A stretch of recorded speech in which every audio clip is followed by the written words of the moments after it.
पहला दिन था, अभी भी उन लोगों के पास 13 दिन का मौका और है, उनमें से 10 दिन की अटेंडेंस मिनिमम होनी चाहिए। हालांकि मैंने ये पहले से कह रखा है, सर्टिफिकेट वैल्यू नहीं रखता है, वैल्यू रखती है ये डिस्कशन, वैल्यू रखती है ये चर्चा। मुझे मालूम है कि आप जो संविधान वीर जो बनेंगे इस चर्चा के बाद में, बिल्कुल आपका कोई सानी नहीं होगा। तो दोस्तों स्टार्ट कर लें, आज क्या होगा वैसे संविधान सभा में। 15 जुलाई 1947 को संविधान सभा के चौथे सत्र की दूसरी बैठक में क्या होगा, थोड़ा सा मैं बैकग्राउंड तैयार कर देता हूं ताकि आपको समझने में आसानी हो। संविधान सभा में आज संविधान पर चर्चा होगी, लेकिन संविधान के कौन से भाग पर चर्चा होगी? संविधान का वह भाग जिसे हम लोग राज्यों से संबंधित कहते हैं। राज्यपाल के पावर्स क्या होंगे, राज्यपाल किस तरह से नियुक्त किया जाएगा, इस विषय पर चर्चा होगी। लेकिन चर्चा करने से ठीक पहले ही विवाद हो जाएगा। सदस्यों के बीच में बहुत सारे वार्तालाप होंगे कि राज्यों का संविधान पहले पारित करना चाहिए या संघ सरकार से संबंधित जो प्रावधान है वो पहले पारित करने चाहिए। इसको लेकर विवाद होगा। तो बिल्कुल आज हम बहुत ढंग से पढ़ेंगे कि गवर्नर को किस प्रकार की पावर होनी चाहिए, क्या गवर्नर होना चाहिए, प्रेसिडेंट होना चाहिए, या पहले संघ से संबंधित जो प्रावधान है वो पारित करने चाहिए या राज्य के संदर्भ में जो प्रावधान है वो पारित करने चाहिए। तो आज बहुत अच्छी चर्चा आपको देखने को मिलेगी। तो आप सब लोग ठीक है? बिल्कुल ठीक है। मेरे भाई एक जने जो है वो अपना रीनेम क्यों नहीं कर रहे हैं? भाई रीनेम कीजिए, ये रीनेम करना जरूरी नहीं तो आपकी अटेंडेंस नहीं लग पाएगी। बिल्कुल मैं कहना चाह रहा हूं, फिर लोग नाराज होते हैं और आप लोग नाराज हो जाएंगे तो फिर हमारा अस्तित्व क्या है? हम तो आपसे हैं, आप है तो हम हैं। तो आपकी नाराजगी नहीं लेना चाहता मैं। स्टार्ट करता हूं मैं दोस्तों। भारतीय संविधान सभा अध्यक्ष माननीय डॉक्टर राजेंद्र प्रसाद, उपाध्यक्ष डॉक्टर एच.सी. मुखर्जी और वी.टी. कृष्णमाचारी, दो लोगों के नाम आ गए। संवैधानिक सलाहकार के रूप में सर बी.एन. राव का नाम आ गया। सचिव है एच.वी.आर. आयंगर, ये नाम आपको याद रखने हैं। एच.वी. आर. आयंगर साहब संविधान सभा के सचिव थे। आपको ये नाम इसलिए भी दोस्तों याद रखने हैं क्योंकि जब 24 जनवरी 1950 को संविधान सभा की जब अंतिम बैठक होगी, जब संविधान सभा का अंतिम सत्र यानी 12वां सत्र जब होगा, तो आप लोगों को शायद आइडिया है उस दिन संविधान सभा डॉक्टर राजेंद्र प्रसाद को राष्ट्रपति के रूप में निर्वाचित करेगी। तो वो जो निर्वाचन की जो प्रक्रिया है, उस निर्वाचन प्रक्रिया में निर्वाचन अधिकारी कौन है? निर्वाचन अधिकारी उस समय ये एच.वी.आर. आयंगर साहब भी जो है वो रहेंगे। तो आपको ऐसे प्रश्न पूछे जा सकते हैं, तो थोड़ा ध्यान रखिएगा। प्रतियोगी परीक्षाओं की तैयारी करने वाले जो मेरे मित्र हैं, खासकर वो इस प्रकार के फैक्ट्स का ध्यान रखिएगा, क्योंकि इस प्रकार के फैक्ट्स आपको पहले कभी और देखने को और सुनने को नहीं मिले होंगे। तो आगे बढ़ते हैं।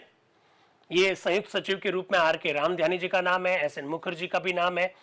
ये इसलिए नाम दो दिखाई दे रहे हैं क्योंकि एक इसके बाद में हट जाएंगे तो फिर ये आ जाएंगे, इसलिए उनका नाम है। जुगल किशोर खन्ना साहब उप सचिव है, अवर सचिव ए बी पद्मनाभन है।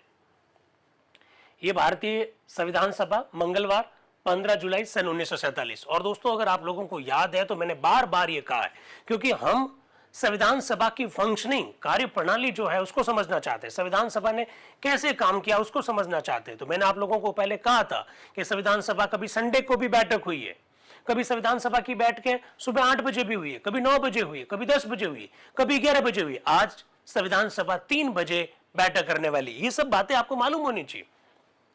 इवन संविधान सभा की बैठकें कभी कभी रात्रि में भी हुई है, जैसा 14 अगस्त की रात को 11 बजे हम लोग मिलने वाले हैं। पता है ना आप लोगों को, 14 अगस्त 1947 को संविधान सभा की बैठक हुई थी रात को 11 बजे। तो हम भी 11 बजे ही चर्चा करेंगे ताकि आपको हूबहू चर्चा का एहसास हो सके। भारतीय विधान परिषद की बैठक कॉन्स्टिट्यूशन हॉल नई दिल्ली में दोपहर 3 बजे, यह ध्यान रखिएगा, दोपहर 3 बजे स्टार्ट हुई। ठीक है, डॉक्टर राजेंद्र प्रसाद की अध्यक्षता में प्रारंभ हुई। क्या लिख रहे हैं? परिचय पत्रों की पेशी और रजिस्टर पर हस्ताक्षर। सब लोग आते हैं, अपना परिचय पत्र प्रस्तुत करते हैं और इसके बाद में रजिस्टर पर हस्ताक्षर करते हैं। सब कौन लोग? जो संविधान सभा में पहली बार आ रहे हैं वे लोग ऐसा करेंगे, रजिस्टर पर हस्ताक्षर करेंगे और अपना परिचय पत्र देंगे। रोजाना रजिस्टर पर हस्ताक्षर करने नहीं होते हैं, रोजाना अपना परिचय पत्र जमा करवाना नहीं होता है।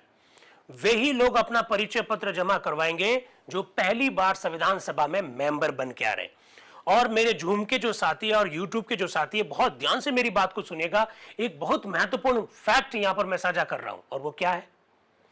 14 अगस्त 1947, आज तो हम 15 जुलाई में, 14 अगस्त 1947 के बाद संविधान सभा में जो भी नया मेंबर आएगा वो शपथ भी लेगा।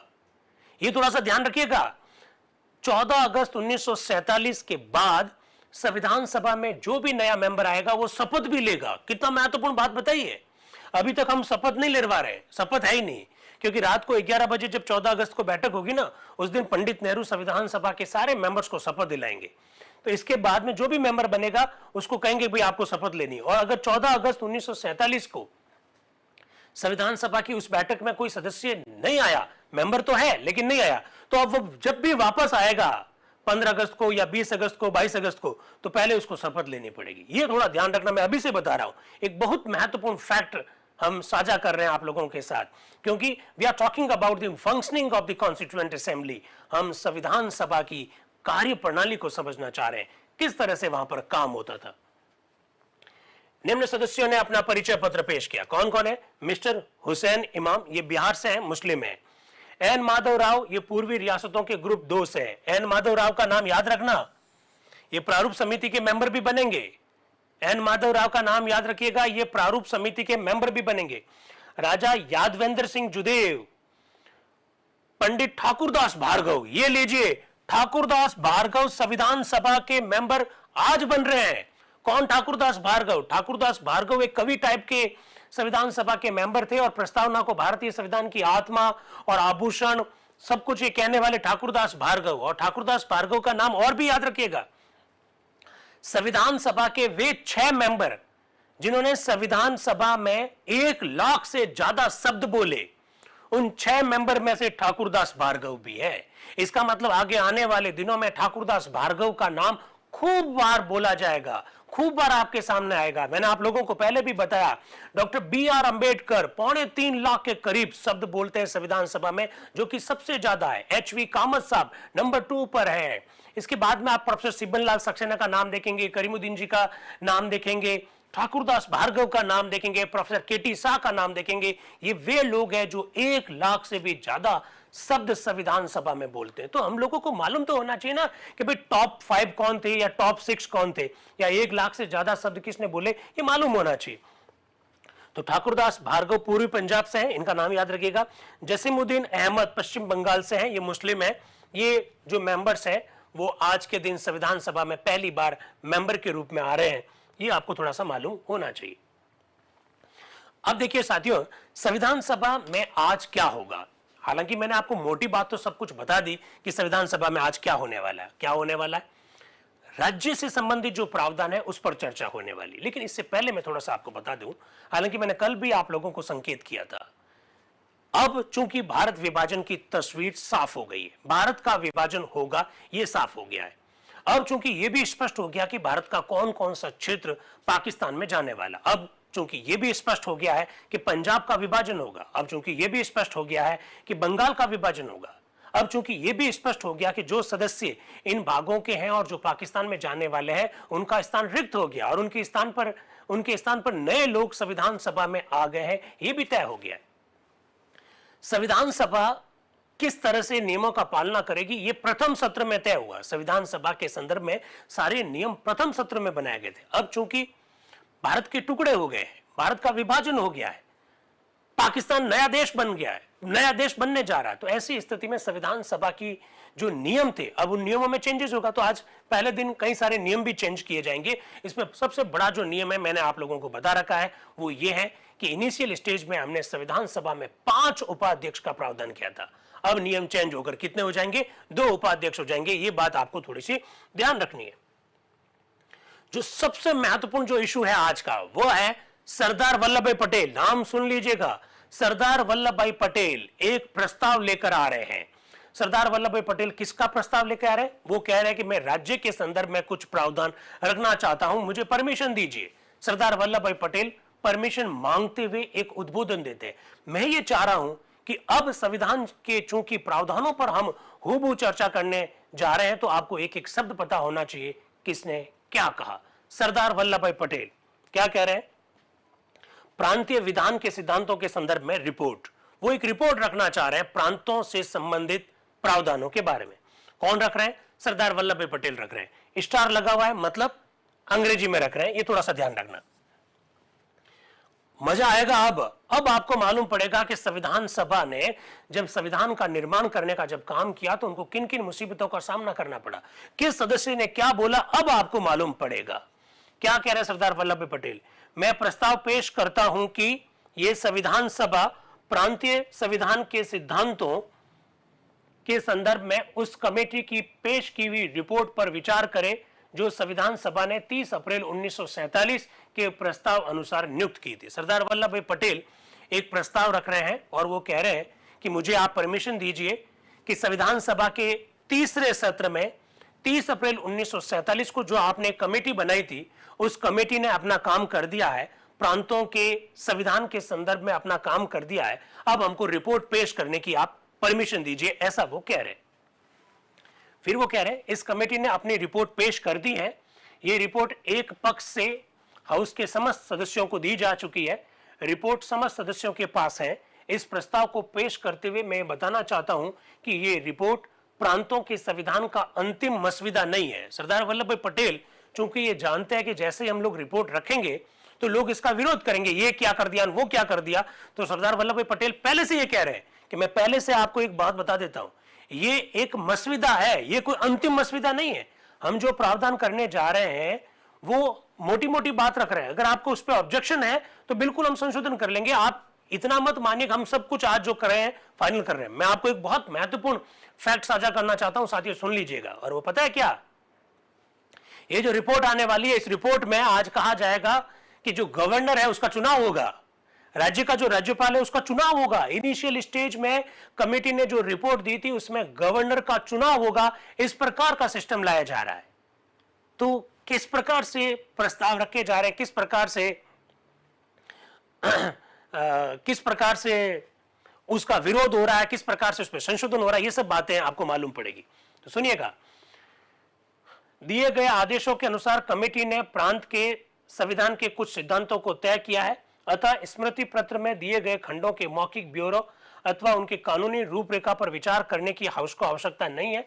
विचार करने के पश्चात यदि रिपोर्ट के विभिन्न खंड स्वीकार किए जाते हैं अथवा उनमें कुछ सुधार किया जाता है तो ये काम लेखकों और वकीलों का होगा, जिनको संविधान का मसविदा बनाने और इन खंडों को उचित रूप से देने का कार्य सौंपा जाएगा।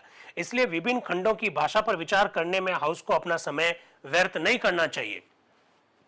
सरदार वल्लभ भाई पटेल कह रहे हैं कि जो रिपोर्ट हम लोग रखना चाह रहे हैं उसके शब्दों पर आप मत जाना, रिपोर्ट में मोटे मोटे सिद्धांत हम लोग आपको रखना चाह रहे हैं, मोटी मोटी बातें आपको बताना चाहेंगे, आप एक एक शब्द पर अड़ मत जाना, शब्द पर अड़ोगे तो टाइम वेस्ट होगा, ऐसा सरदार वल्लभ भाई पटेल कह रहे हैं।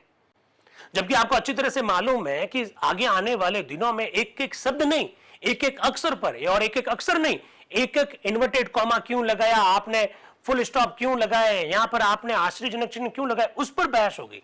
सरदार वल्लभ भाई पटेल इनिशियल स्टेज में कह रहे हैं कि भाई मैं मोटी मोटी रिपोर्ट रख रहा हूं, रिपोर्ट के जो सिद्धांत हैं वो रख रहा हूं, आप एक एक शब्द को लेकर बहस मत करना, बहस करोगे तो यहां पर शब्दों पर बहस करने से केवल समय व्यर्थ होगा, ऐसा सरदार वल्लभ भाई पटेल कहना चाह रहे हैं।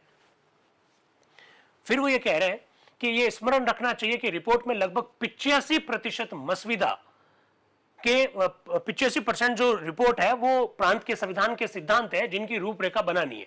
आपको स्मरण होगा कि इस हाउस ने एक सलाहकार कमेटी नियुक्त कर दी है, माइनॉरिटी कमेटी, और कबाइलों के संदर्भ में भी रिपोर्ट आ जाने के पश्चात ये कमेटी भी अपनी रिपोर्ट पेश करेगी। ये रिपोर्ट अभी तक आई नहीं है, जब आ जाएगी सलाहकार कमेटी उस पर विचार करने बैठेगी और उस समय अल्पसंख्यकों की रक्षा और उनके हितों पर विचार किया जाएगा। ये तय कर लिया गया है कि सलाहकार कमेटी इसी माह बैठेगी और इस अधिवेशन के विसर्जन होने से पूर्व अपनी रिपोर्ट पेश करेगी, इसलिए वह रिपोर्ट बाद में आएगी। सरदार वल्लभ भाई पटेल कह रहे हैं कि भाई जो अल्पसंख्यकों से संबंधित अधिकारों को लेकर कुछ चर्चा हो सकती है, तो सरदार पटेल कह रहे हैं कि भाई अल्पसंख्यकों से संबंधित जो समिति है उसकी रिपोर्ट आनी बाकी है, उसकी जब रिपोर्ट आ जाएगी तब हम लोग उस पर डिस्कशन कर लेंगे। अभी मैं जो रिपोर्ट रख रहा हूं ये मोटे मोटे सिद्धांत है, उस पर आप शब्दों पर मत जाइएगा, ऐसा पटेल कह रहे हैं।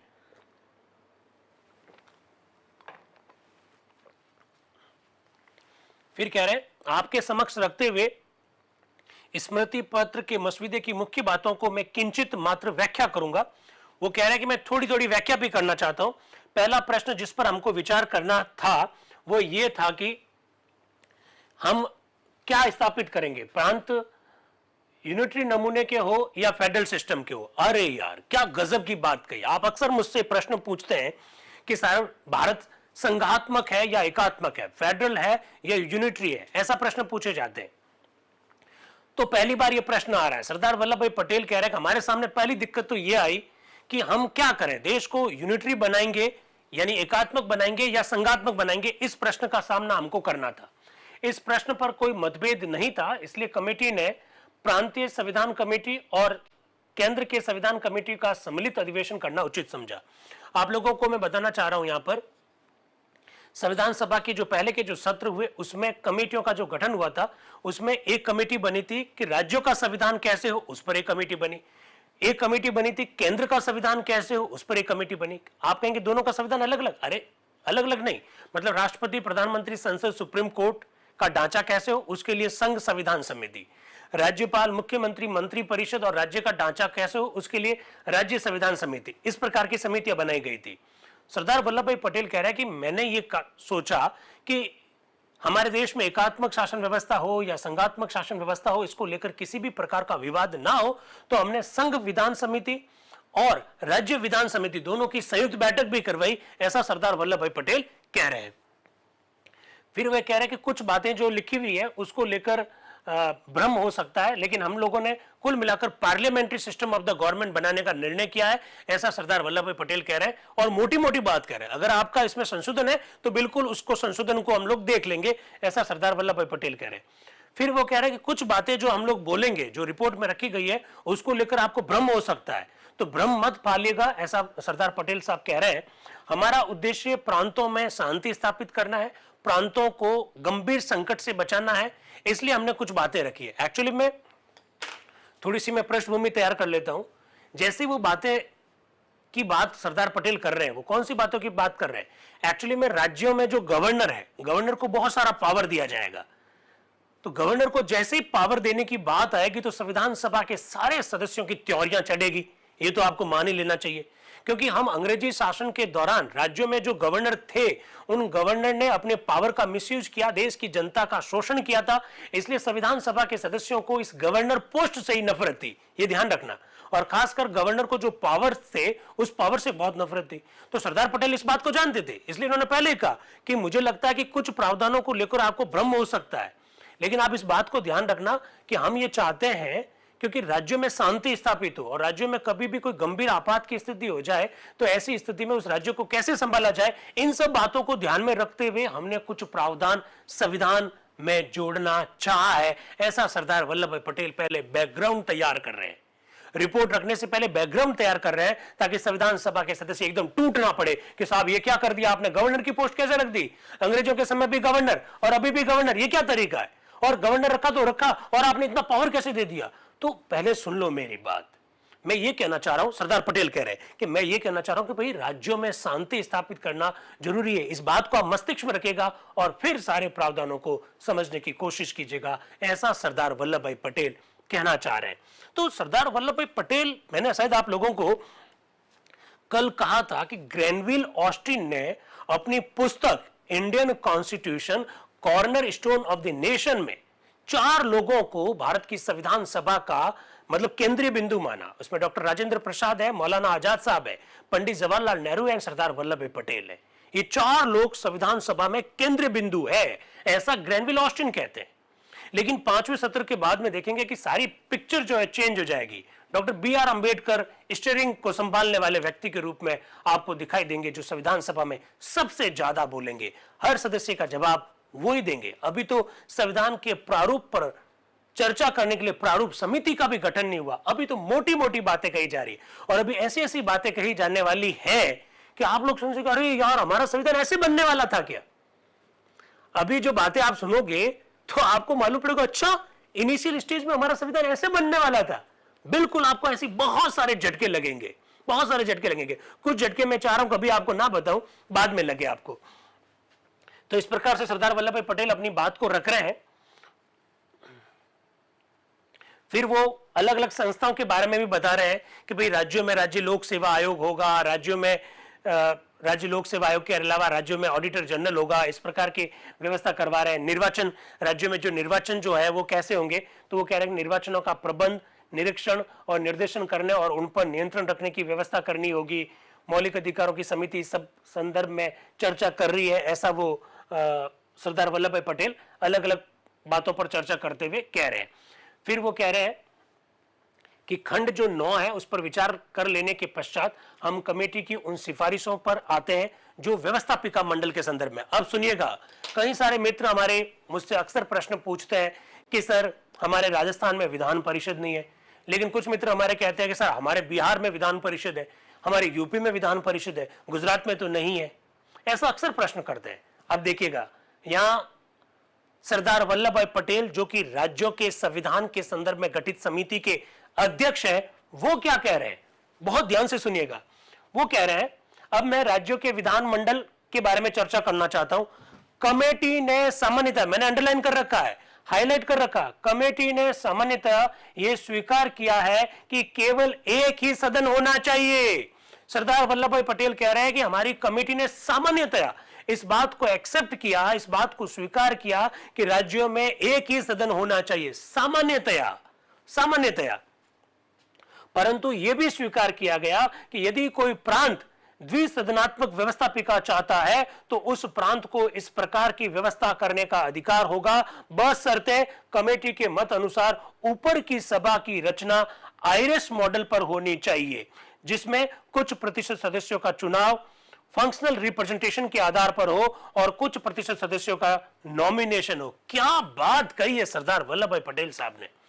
उन्होंने कहा कि हमारी जो राज्यों के संविधान बनाने वाली जो समिति है, उस समिति ने सामान्यतया तो यह कहा कि भाई राज्यों में एक ही सदन होना चाहिए, लेकिन अगर कोई राज्य अपने वहां पर दूसरा सदन स्थापित करना चाहता है तो वो सदन स्थापित कर सकता है, लेकिन दूसरा जो सदन स्थापित होगा वो आयरिश मॉडल के आधार पर होगा। जो आयरलैंड में है वो आयरलैंड का जो मॉडल है उसके आधार पर होगा। और आयरलैंड का मॉडल क्या कहता है, कुछ लोग चुने जाएंगे, कुछ लोगों का मनोनयन होगा। ध्यान से सुनिए, अगर आप राज्य में 2 सदन स्थापित करना चाहते हैं तो दूसरा सदन आयरिश मॉडल पर होगा। यह संविधान सभा की राज्य विधान समिति के अध्यक्ष सरदार वल्लभ भाई पटेल अपनी रिपोर्ट रखने से पहले यह कह रहे हैं। हम ये कह रहे हैं कि एक सदन होना चाहिए सामान्यतः, अगर 2 सदन करना चाहते हो तो उसका मॉडल जो है वो इस प्रकार से होना चाहिए। कुछ लोग मनोनीत होंगे, कुछ लोग निर्वाचित होंगे, इस संदर्भ में चर्चा की जा रही है। फिर हाई कोर्ट के न्यायाधीश, देखिए, अच्छा एक बात और बताएं कि आपको, अभी आप लोग जानते हैं विधान परिषद की संरचना के बारे में आपको जानकारी है। विधान परिषद में कुछ लोग विश्वविद्यालय में जो डिग्री कर रखे होते हैं उनकी तरफ से चुने जाते हैं, कुछ लोग ऐसे टीचर्स के द्वारा चुने जाते हैं जो सेकंड ग्रेड स्कूल में पढ़ाते हैं, कुछ लोग ऐसे लोगों द्वारा चुने जाते हैं जो विधानसभा के सदस्य हो, कुछ लोग ऐसे लोगों से चुने जाते हैं जो पंचायत राज और नगर पालिकाओं के सदस्य हैं। आप लोग जानते हैं इस प्रकार का ढांचा विधान परिषद के संदर्भ में। आप लोग ये भी जानते हैं कि विधान परिषद में जो सदस्य हैं कुछ लोग मनोनीत भी होते हैं। सरदार वल्लभ भाई पटेल क्या कह रहे हैं कि विधान परिषद में कुछ लोग ऐसे होंगे, नारी, श्रम, व्यवसाय, उद्योग इत्यादि विशेष हितों का प्रतिनिधित्व करने वाला। इस प्रकार मतलब नारियों का भी होगा, स्त्रियों का भी होगा, लेबर की तरफ से भी रिप्रेजेंटेशन होगा, इस प्रकार का दूसरा सदन होगा। इनिशियल स्टेज में यह बात कही गई। ये मेरे नाम के आगे डॉक्टर दिनेश गहलोत सर क्यों लिखा भाई, इतना ही ठीक है, सर हटा दीजिए, दिनेश गहलोत ही नाम ठीक है, सर नहीं लिखना है। मैं खुद ही मेरा नाम सर लिख रहा हूँ, वाह क्या बात है, ऐसा कभी होता है? ऐसा नहीं करना, सर हटाइए, ये जो सर लिखा हुआ हटा दी, मेरा रीनेम करो। फिर देखिए हाईकोर्ट में न्यायाधीश कैसे होंगे, तो हाईकोर्ट के न्यायाधीशों की नियुक्ति के विषय पर विशेष ध्यान दिया गया। कमेटी ने इस बात को बहुत महत्वपूर्ण समझा है, न्यायाधीश समूह को अविश्वास और दल के प्रभाव से परे होना चाहिए। देखिए हाईकोर्ट के जजेस किस तरह के होंगे उस बारे में बात चल रही है कि हम लोगों ने इस बारे में भी विचार किया कि हाईकोर्ट के जो जजेस है वो निष्पक्ष होने चाहिए, ईमानदार होने चाहिए, उनकी जो नियुक्ति की जो प्रक्रिया है वो ठीक ढंग की होनी चाहिए। हाईकोर्ट के न्यायाधीशों की नियुक्ति में सुप्रीम कोर्ट के चीफ जस्टिस, हाईकोर्ट के मुख्य न्यायाधीश और राज्यपाल की भी भूमिका होनी चाहिए। इस प्रकार की बात की जा रही है हाईकोर्ट के न्यायाधीशों की नियुक्ति के संदर्भ में। ये सब बातें कौन कह रहे हैं? सरदार वल्लभ भाई पटेल राज्यों के संविधान के संदर्भ में रिपोर्ट रखने से पहले कह रहे हैं। रिपोर्ट तो अभी रखी नहीं गई है। अब आ रहे हैं भाई साहब मौलाना हसरत मोहानी। जैसे सरदार वल्लभ भाई पटेल अपना उद्बोधन देते हैं, वो ये कह रहे हैं कि मैं इस प्रकार का प्रस्ताव रखना चाहता हूं। कौन सा प्रस्ताव? कि मुझे रिपोर्ट रखने की परमिशन दी जाए। इस रिपोर्ट रखने की परमिशन मांगते हुए वो एक उद्बोधन देते हैं, और जैसे ही अपना उद्बोधन कंप्लीट करते हैं, हसरत मोहानी जी खड़े होते हैं। हसरत मोहानी जी का नाम सुना आपने? हसरत मोहानी जी संविधान सभा के एक मेंबर है, उर्दू के बहुत अच्छे कवि है। और अगर आपको वो गुलाम अली की वो गजल याद है, कौन सी गजल? चुपके चुपके रात में आंसू बहाना मुझे याद है, घूंघट में मुंह छुपाना तेरा याद है। ये जो गजल है जो गुलाम अली ने जो गाई है, वो गजल इन्हीं हसरत मोहानी जी ने लिखी है। मतलब हमारी संविधान सभा में क्या लोग मेंबर थे, गजब के उर्दू के बहुत बड़े कवि संविधान सभा के एक मेंबर के रूप में आपको दिखाई देंगे हसरत मोहानी जी। स्वतंत्रता सेनानी हसरत मोहानी जी क्या कह रहे हैं, और ऐसी बातें कह रहे हैं कि आज देखना संविधान सभा में गर्मी बढ़ जाएगी। क्या गर्मी आएगी जरा देखिएगा। संयुक्त प्रांत से आते हैं, मुस्लिम है हसरत मोहानी जी। कह रहे हैं, जनाबे वाला, अभी मेरे दोस्त सरदार पटेल ने आपके सामने रिपोर्ट पेश की है। मैं इस मौके पर उनका आदर करते हुए उस पर ऐतराज करने के लिए खड़ा हुआ हूं। सुन लीजिए, हसरत मोहानी जी कह रहे हैं कि मेरे दोस्त सरदार वल्लभ भाई पटेल ने जो रिपोर्ट पेश की है, उस रिपोर्ट का मैं आदर करते हुए उस पर ऐतराज यानी आपत्ति दर्ज कराने के लिए खड़ा हुआ हूं। क्या कह रहे हैं जनाब? आपने यूनियन कॉन्स्टिट्यूशन कैसा होगा, संघ सरकार का संविधान कैसा होगा, उसकी रिपोर्ट ही नहीं रखी अभी तक, और आप राज्य का संविधान तैयार करने जा रहे हैं।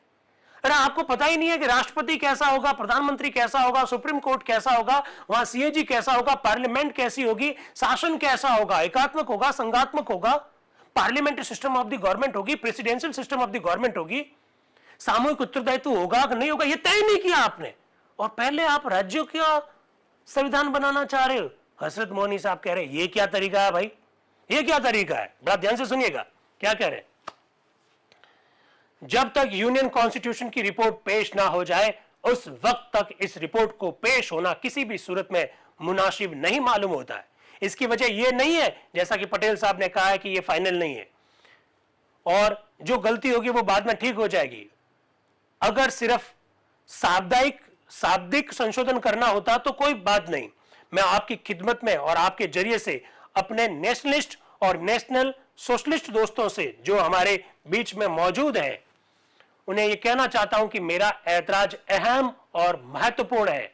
अगर आप इस चीज को सरसरी नजर से देखकर टालेंगे तो मुझे यकीन है कि आपको अंत में कार्यविधि पर लज्जित होना और अफसोस होना पड़ेगा। वो कह रहे हैं कि मैं जो बात कहने चाह रहा हूं, अगर इस मेरी बात को आप स्वीकार नहीं करेंगे तो आपको लज्जित होना पड़ेगा, क्योंकि आप संघ सरकार का संविधान तैयार करने से पहले राज्यों का संविधान के बारे में रिपोर्ट कैसे रख सकते हैं? पहले आपको संघ सरकार की रिपोर्ट रखनी चाहिए, इसके बाद में आपको राज्य सरकार के संदर्भ में रिपोर्ट रखनी चाहिए। ऐसा हसरत मोहानी साहब कह रहे हैं। मैंने उनकी बात को हाईलाइट किया, जरा देखिएगा क्या कहना चाह रहे हैं वो देखिए। ये देखते हुए कि इस कॉन्स्टिट्यूएंट असेंबली में इस वक्त केवल नेशनलिस्ट मेंबर के अलावा कोई मौजूद नहीं है। वो कह रहे हैं कि आज का दिन 15 जुलाई 1947, आज के दिन इस संविधान सभा में केवल और केवल नेशनलिस्ट लोग बैठे हैं, मतलब कांग्रेस के लोग बैठे हैं। वो कह रहे हैं हसरत मोहानी साहब। आगे क्या कह रहे हैं? नेशनलिस्ट मेंबर के अलावा और कोई भी मौजूद नहीं है। बंगाल से एक कम्युनिस्ट मेंबर था, वह किसी ना किसी तरह से खारिज हो गया। फॉरवर्ड ब्लॉक वालों में से शरद बोस ने इस्तीफा दे दिया। उन्होंने कहा, साहब ये संविधान सभा जो है वो एक पार्टी के लोगों की सभा है, इसमें केवल कांग्रेस के लोग दिखाई दे रहे हैं। एक बेचारे साम्यवादी मेंबर थे, उनकी सीट खाली हो गई। कौन थे वो साम्यवादी मेंबर जिनकी सीट खाली हो गई? बताओ भाई। सोमनाथ लाहिरी। भूल गए? पिछले सेशन में सोमनाथ लाहिरी काफी चर्चा में रहे थे। अब सोमनाथ लाहिरी संविधान सभा के मेंबर नहीं है। और आप लोगों को याद होगा, मैंने आप लोगों को बताया था कि सोमनाथ लाहिरी अक्सर ये कहते थे कि मैं जो हूं एकमात्र व्यक्ति हूं जो कॉमरेड हूं, जो साम्यवादी हूं और संविधान सभा का मेंबर हूं। अब वो मेंबर भी नहीं रहा, ऐसा हसरत मोहानी जी कह रहे हैं। फिर वो कह रहे हैं कि फॉरवर्ड ब्लॉक के भी एक मेंबर चुनकर आए थे संविधान सभा में, जिनका नाम है शरद चंद्र बोस। उन्होंने भी इस्तीफा दे दिया। अब तो आप लोग हो, आप हो, मतलब कांग्रेस ही कांग्रेस है, ऐसा हसरत मोहानी जी कह रहे हैं। यूपी के त्रिपाठी और सीपी यानी सेंट्रल प्रोविंसेस के एक और फॉरवर्ड ब्लॉक के मेंबर ने इस्तीफा तो नहीं दिया, मगर मालूम नहीं किस सबब से वह इस वक्त यहां पर नहीं है। मैं अपना कर्तव्य समझता हूं कि अपने इन गैर हाजिर दोस्तों के दृष्टिकोण को भी आपके सामने निर्भय होकर पेश करूं। क्योंकि कॉमरेड लोग है नहीं, साम्यवादी लोग यहां पर है नहीं, फॉरवर्ड ब्लॉक के भी लोग है नहीं, कुछ दूसरे लोग भी अनुपस्थित हैं, केवल आप ही आप लोग हैं। तो जो मेरे दोस्त अनुपस्थित है, मैं उनकी ओर से भी अपना यह कर्तव्य समझता हूं कि मैं निर्भीक होकर आपके सामने ये बात रखूं कि आप लोग जो है अपने हिसाब से काम ना करें। ऐसा हजरत मोहानी जी कह रहे हैं। फिर सरदार वल्लभ भाई पटेल आ जाते हैं बीच में। अब देखना अब क्या होगा। सरदार वल्लभ भाई पटेल आ गए हैं भैया, अंग्रेजी में बोल रहे हैं। मुझे एक वैधानिक आपत्ति है, पटेल साहब कह रहे हैं, मुझे एक वैधानिक आपत्ति है। वाद विवाद गलत तरीके से हो रहा है।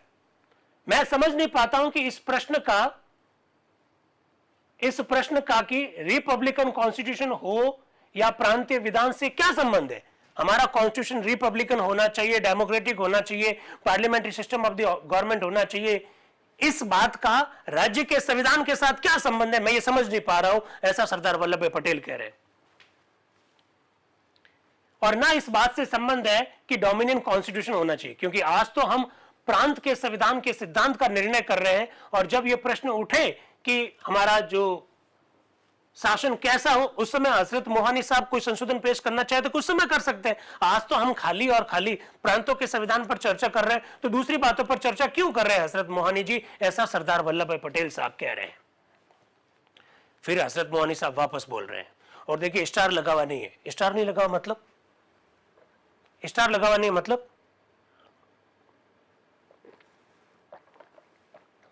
वो अंग्रेजी में नहीं बोल रहे हैं, या तो हिंदी में बोल रहे हैं, या उर्दू में बोल रहे हैं, या फिर हिंदुस्तानी में बोल रहे हैं। क्या बात है। हमारे एक मित्र ने लिख भी दिया हिंदी, वेरी नाइस। आशुतोष दुबे जी, तनुश्री वाघोड़ी जी, क्या बात है, बहुत बढ़िया। कुंदन जी, उमेश दिवाकर जी, ओम प्रकाश यादव जी। ये बात है ना, ये साबित करता है कि मतलब एक्टिवली आप संविधान सभा की बैठकों की जो है आनंद जो है उसको ले रहे हो। इंग्लिश में नहीं, दिलीप पंचाल साहब ऐसा कह रहे हैं। Very good, very good, very good. चलिए, अब हजरत मोहानी जी क्या कह रहे हैं। मगर मुझको किसी खास नियत से इसको पेश करना होता तो मैं इसको इस शक्ल में पेश नहीं करता। उदाहरण के तौर पर अगर मुझे कम्युनल फीलिंग, मेरे में अगर कम्युनल फीलिंग होती, सांप्रदायिक भावना अगर मुझ में होती, तो मैं इस सिलसिले में ये सब करना होता तो मैं आपसे ये कहता कि ये रिपोर्ट उस वक्त तक पेश नहीं की जाए जब तक कि माइनॉरिटी की रिपोर्ट पेश ना हो जाए। अरे वाह, हजरत मोहानी साहब कह रहे हैं कि भाई साहब हजरत मोहानी जी कह रहे हैं कि भाई साहब मेरे में कोई कम्युनल फीलिंग नहीं है।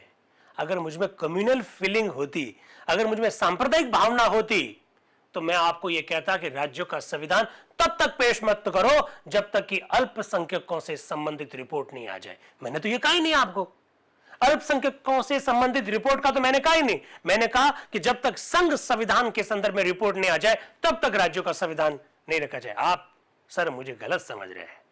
मेरे में कम्युनल फीलिंग नहीं है, मेरे में किसी भी प्रकार की कोई सांप्रदायिक भावना नहीं है, ऐसा वो कह रहे हैं। अगर आप मेरी इस बात को ना माने कि लेफ्टिस्ट ग्रुप को मिलाकर जाएंगे तो मेरी पार्टी कम्युनिस्टों और फॉरवर्ड ब्लॉकों की वह दूसरी सूरत में अपनी बात को मनवा कर रहेगी। इस चीज को मैं इस तरह और समझा दूं, और वह यह है कि जब तक यूनियन की हालात नहीं बदलेंगे और यूनियन का कॉन्स्टिट्यूशन ठीक तरह से बनेगा, उस वक्त तक राज्यों की हालात जैसी इस वक्त है वैसी ही रहेगी। सिर्फ प्रांतीय आजादी तक सीमित रहेगी, जिसकी मिसाल तक हिंदुस्तानी कहावत से दी जा सकती है, यानी मोची के मोची ही रहेंगे। ऐसा हजरत मोहानी साहब कह रहे हैं। वो कह रहे हैं संघ का संविधान आपने रखा नहीं और राज्यों का संविधान पहले रख रहे हैं, ये गलत बात है। राज्यों का संविधान रखने से क्या होगा, राज्यों को आजादी मिल जाएगी, लेकिन राज्यों के हालात में किसी भी प्रकार का कोई सुधार नहीं होंगे। ऐसा हजरत मोहानी जी अपने उद्बोधन में कह रहे हैं। फिर वो कह रहे हैं बेशक पंडित नेहरू ने जो ऑब्जेक्टिव रिजोल्यूशन जो रखा था, अब आइए ऑब्जेक्टिव रिजोल्यूशन को भी लपेटे में लेंगे वो, क्योंकि जब आपको मालूम है ना 13 दिसंबर 1946 को जब ऑब्जेक्टिव रिजोल्यूशन रखा गया था, उस समय मुस्लिम लीग का कोई भी सदस्य संविधान सभा की बैठकों में भाग नहीं ले रहा था। और 22 जनवरी 1947 को जब ऑब्जेक्टिव रिजोल्यूशन जब पास हुआ, उस समय भी मुस्लिम लीग का कोई प्रतिनिधित्व नहीं था। यह बात मालूम होनी चाहिए। क्या हो रहा है, क्या कह रहे हैं वो, बेशक पंडित नेहरू ने ऑब्जेक्टिव रिजोल्यूशन पेश कर दिया है, लेकिन अभी तक उसकी व्याख्या नहीं हुई है कि हम कैसा भारत बनाएंगे, यूनिटरी वाला भारत बनाएंगे या फेडरल भारत बनाएंगे, हम कैसा भारत बनाएंगे। आपने ऑब्जेक्टिव रेजोल्यूशन पास कर दिया और अभी तक यह भी स्पष्ट नहीं हुआ कि हम एकात्मक होंगे और संघात्मक होंगे, ऐसा वो हजरत मोहानी जी कह रहे हैं। फिर वो कह रहे हैं कि ये जो रिपोर्ट अभी सरदार पटेल साहब ने पेश की है, उसमें उन्होंने बड़ी होशियारी के साथ ये कहा है कि हम ये चाहते हैं कि गवर्नर मुकर्रर किए जाएंगे। आप देखें, उन्होंने एक लफ्ज के कहने से जो पूरा कॉन्स्टिट्यूशन यूनियन का जो आप पेश करेंगे उसके ऊपर कलम फेर दिया है। वाह, हजरत मोहानी जी कह रहे हैं कि जो सरदार पटेल साहब जो रिपोर्ट रखना चाह रहे हैं, उस रिपोर्ट में गवर्नर शब्द का उल्लेख कर रखा है, और गवर्नर शब्द का उल्लेख करने से ही हमारा जो संघ संविधान बनेगा उसके ऊपर तो आपने कलम फेर दी। गवर्नर कैसे ले आए? गवर्नर कैसे ले आए? क्योंकि गवर्नर तो वो व्यक्ति है जिन्होंने भारत की जनता पर बहुत अत्याचार किए थे। मैं अंग्रेजों के शासन के संदर्भ में बात कर रहा हूं। तो हजरत मोहन जी कह रहे आप गवर्नर कैसे लेके आ गए? भाई, हम भारत आजाद होने जा रहा है, हमको गवर्नर नहीं चाहिए। देखिएगा क्या कह रहे हैं। फिर वो कह रहे हैं, सरदार पटेल के कहने के अनुसार अगर ये बात मान भी ली जाए तो उसके ये साफ मायने ये होंगे कि प्रांतों को सिर्फ प्रोविंशियल ऑटोनॉमी मिलेगी, और अगर ऐसा है तो मैं कहूंगा आपकी इतने साल की सारी जो कुर्बानियां हैं वो बेकार चली जाएगी, आपका जो त्याग है, आपका जो परिश्रम है वो बेकार चला जाएगा। अरे क्या कर रहे हो भाई? आप गवर्नर पोस्ट को लेके आ रहे हो, और फिर आप गवर्नर पोस्ट को लेके आ रहे हो राज्यों के अंदर, और तो फिर राज्य को कुछ मिलेगा ही नहीं। इसका मतलब तो आपने इतने साल से जो त्याग किया है, आपने इतने साल से जो परिश्रम किया है, आपने इतने साल से जो कुर्बानियां दी है, वो तो सब बेकार चली जाएगी। ऐसा कौन कह रहे हैं? हजरत मोहानी जी। मैं फिर कह देता हूं दोस्तों, संविधान सभा में जो मेंबर्स थे, एक से बढ़कर एक व्यक्ति थे। हजरत मोहानी जी के बारे में कभी गूगल पर सर्च करके देखिएगा कि क्या गजब के वो व्यक्ति थे, कैसे वो फ्रीडम फाइटर थे। मैंने कहा उर्दू के बहुत बड़े कवि, जिनकी मैंने गुलाम अली की इवन आपको वो गजल भी सुना के बताई, वो जो गजल लिखने वाले जो व्यक्ति है वो हजरत मोहानी जी। और किस तरह से भारत के संविधान में जो विभिन्न प्रावधान किए जा रहे हैं उस पर क्या क्या बातें होनी चाहिए उसके लिए सुझाव दे रहे हैं, साथ ही साथ जो प्रावधान किए जा रहे हैं उन पर कुछ आपत्तियां भी दर्ज करवा रहे हैं हजरत मोहानी जी। और देखिएगा हमारे संविधान सभा के जो वे सदस्य जो इस प्रस्ताव को रख रहे हैं, सरदार वल्लभ भाई पटेल, वो उनका किस तरह से जवाब दे रहे हैं वो भी आपके सामने रखा जा रहा है। यही तो है हूबहू संविधान सभा की चर्चा। अब अध्यक्ष साहब क्या बोल रहे हैं अंग्रेजी में? अध्यक्ष साहब उनको टोक के क्या बोल रहे हैं? मेरे विचार से हजरत मोहानी का संशोधन वैधानिक है, हाउस को यह अधिकार है कि वह उसे स्वीकार करे या नहीं करे, ऐसा वो कहना चाह रहे हैं। ये देखिए, अध्यक्ष साहब ने ये जो कहा कि मेरे विचार से हजरत मोहानी का संशोधन वैधानिक है, हाउस को अधिकार है वह उसे स्वीकार ना करे। ठीक है, अब हजरत मोहानी जी फिर बोल रहे हैं, आप ये कहते हैं कि हम आजाद रिपब्लिक कायम करेंगे, पार्टियां धर्म के आधार पर नहीं होगी बल्कि सोशलिस्ट आधार पर होगी। तो अध्यक्ष साहब फिर बीच में बोल रहे हैं, वो बोल रहे हैं ये सवाल इस वक्त नहीं है मौलाना जी, इस वक्त तो बहुत सीधा सवाल है कि रिपोर्ट पर गौर किया जाए या नहीं किया जाए। आप अपनी बात को वहीं तक सीमित रखिए, हम धर्म के आधार पर बनेंगे, धर्म के आधार पर नहीं बनेंगे, इधर उधर की बात ना कर, ये तो बता कि काफिला लूटा कैसे है। सुना है ये शेर? ये वाली बात है। सरदार वल्लभ भाई पटेल भी कह रहे हैं कि साहब, मौलाना साहब अभी उसकी बात मत करो, आप तो ये बताओ कि रिपोर्ट पेश करें या नहीं करें। फिर हजरत मोहानी जी बोल रहे हैं, मेरे कहने का मतलब यही है कि आप प्रोविंशियल कॉन्स्टिट्यूशन को बैकडोर से पास करवाना चाहते हो, आप राज्यों के संविधान को बैकडोर से पास करवाना चाहते हो, जो मैं होने नहीं दूंगा। हजरत मोहानी जी ऐसा कह रहे हैं। वो क्या कह रहे हैं? फिर अध्यक्ष बोल रहे हैं, हिंदी में बोल रहे हैं क्योंकि स्टार लगा हुआ नहीं है। आप फरमा चुके हैं जो वजूहत है, ये आप भूल चुके हैं कि आपके रिपब्लिक के बारे में और दुनिया के सब सवालों के बारे में बहस करने का यह मौका नहीं है। जहां तक इस अमेंडमेंट का सवाल है, आप फरमा चुके हैं कि इन वजूहत पर आप इन्हें पेश करना चाहते हैं, और मैं समझता हूं दूसरे सवालों पर बहस नहीं होनी चाहिए। आप अपने आप को सीमित रखिए, जो प्रश्न है उसी तक अपने आप को सीमित रखिए। फिर मौलाना हजरत मोहानी जी क्या बोल रहे हैं, मैंने बिल्कुल उसको हाईलाइट कर रखा, देखिए जरा। जनाबे वाला, मैं थोड़ी देर में अपने बयान को खत्म कर देता हूं। इस वक्त यहां पर फॉरवर्ड ब्लॉक के मेंबर है, कम्युनिस्ट है, वो सब गैर हाजिर है। मैं इन सब की तरफ से सबके हुकूक की रक्षा करूंगा, सबके अधिकारों की रक्षा करूंगा जो अभी नहीं है। फॉरवर्ड ब्लॉक के लोग यहां पर नहीं है। वामपंथी लोग यहां पर नहीं है, वो अभी अनुपस्थित है किसी कारण की वजह से, लेकिन मैं उन सब की ओर से उनके हकों की रक्षा करने का काम करूंगा। फिर वो आगे क्या करें, और अगर आप अपने वोटिंग स्ट्रेंथ पर जिस तरह से और जो चाहेंगे इस हाउस में पास कर लेंगे, तो मैं दूसरे तरीके सबके अधिकारों की रक्षा के लिए अख्तियार करूंगा। वाह, हसरत मोहानी जी कह रहे हैं क्योंकि फॉरवर्ड ब्लॉक के लोग यहां पर है नहीं, दूसरे लोग भी यहां पर अनुपस्थित है, इस वजह से अगर आपके मस्तिष्क में यह गलत फहमी है कि आप अपने वोटिंग के बल पर जो चाहोगे पास करा दोगे, तो मैं दूसरे तरीके भी मुझे अपनाने आते हैं। हसरत मोहानी जी ऐसा कह रहे हैं। देखिए, मेरा उद्देश्य केवल यह बतलाने का है कि कोई अगर यह कहता है कि संविधान एक पार्टी ने बना दिया, एक धर्म के लोगों ने बना दिया, एक प्रकार के विचारधारा के लोगों ने बना दिया, बिल्कुल यह कॉन्सेप्ट क्लियर होना चाहिए कि संविधान के निर्माण में सारे जो सदस्यों का जो योगदान है वो किस तरह का था, वो आपके सामने लाने का हमारा उद्देश्य है, और इसी वजह से ये सारी बातें आपको हूबहू बताई जा रही है। जरा आगे देखिएगा। आखिर में एक बार फिर आपसे अर्ज करूंगा कि हर एक काम असूल से कीजिए, सबके अधिकारों का लिहाज रखिए। फिर मैं एक बात कहना चाहूंगा कि जो भी आप काम कर रहे हो असूलों से कीजिए, सिद्धांतों से कीजिए, और सबके अधिकारों को ध्यान में रखिएगा, अपने हिसाब से मत कीजिएगा। हसरत मोहानी जी कह रहे हैं। एक माननीय सदस्य जिसका नाम नहीं है, अंग्रेजी में बोल रहे हैं। जी, एक वैधानिक आपत्ति है, क्या माननीय सदस्य को इस हाउस को पैक्ड हाउस कहना सही है क्या? क्या यह संसदीय भाषा है क्या? हसरत मोहानी जी के बारे में उन्होंने एक आपत्ति दर्ज करवाई, जिस मेंबर ने आपत्ति दर्ज करवाई उनका नाम नहीं है। वो कह रहे हैं कि इन्होंने हमारे संविधान सभा को पैक्ड हाउस यानी भरा हुआ हाउस कह दिया। क्या यह सही बात है क्या? क्या यह संसदीय शब्द है क्या? ऐसा एक सदस्य आपत्ति डाल रहे हैं। आपने देखा 2 दिन पहले हमारे लोकसभा के माननीय अध्यक्ष श्री ओम बिड़ला जी ने एक किताब का विमोचन किया। उस किताब के अंतर्गत उन्होंने बताया कि कौन कौन से शब्द संसदीय शब्द है और कौन कौन से असंसदीय शब्द है। इस बारे में 2-3 दिन से चर्चा चल रही है। इसी प्रकार की बात एक माननीय सदस्य कह रहे हैं कि हसरत मोहानी जी ने अपने स्टेटमेंट में इस संविधान सभा को पैक्ड हाउस कह दिया। क्या यह पैक्ड हाउस कहना ठीक है? क्या यह असंसदीय शब्द नहीं है क्या? ऐसा वो कह रहे हैं। तो मौलाना हसरत मोहानी जी क्या कह रहे हैं?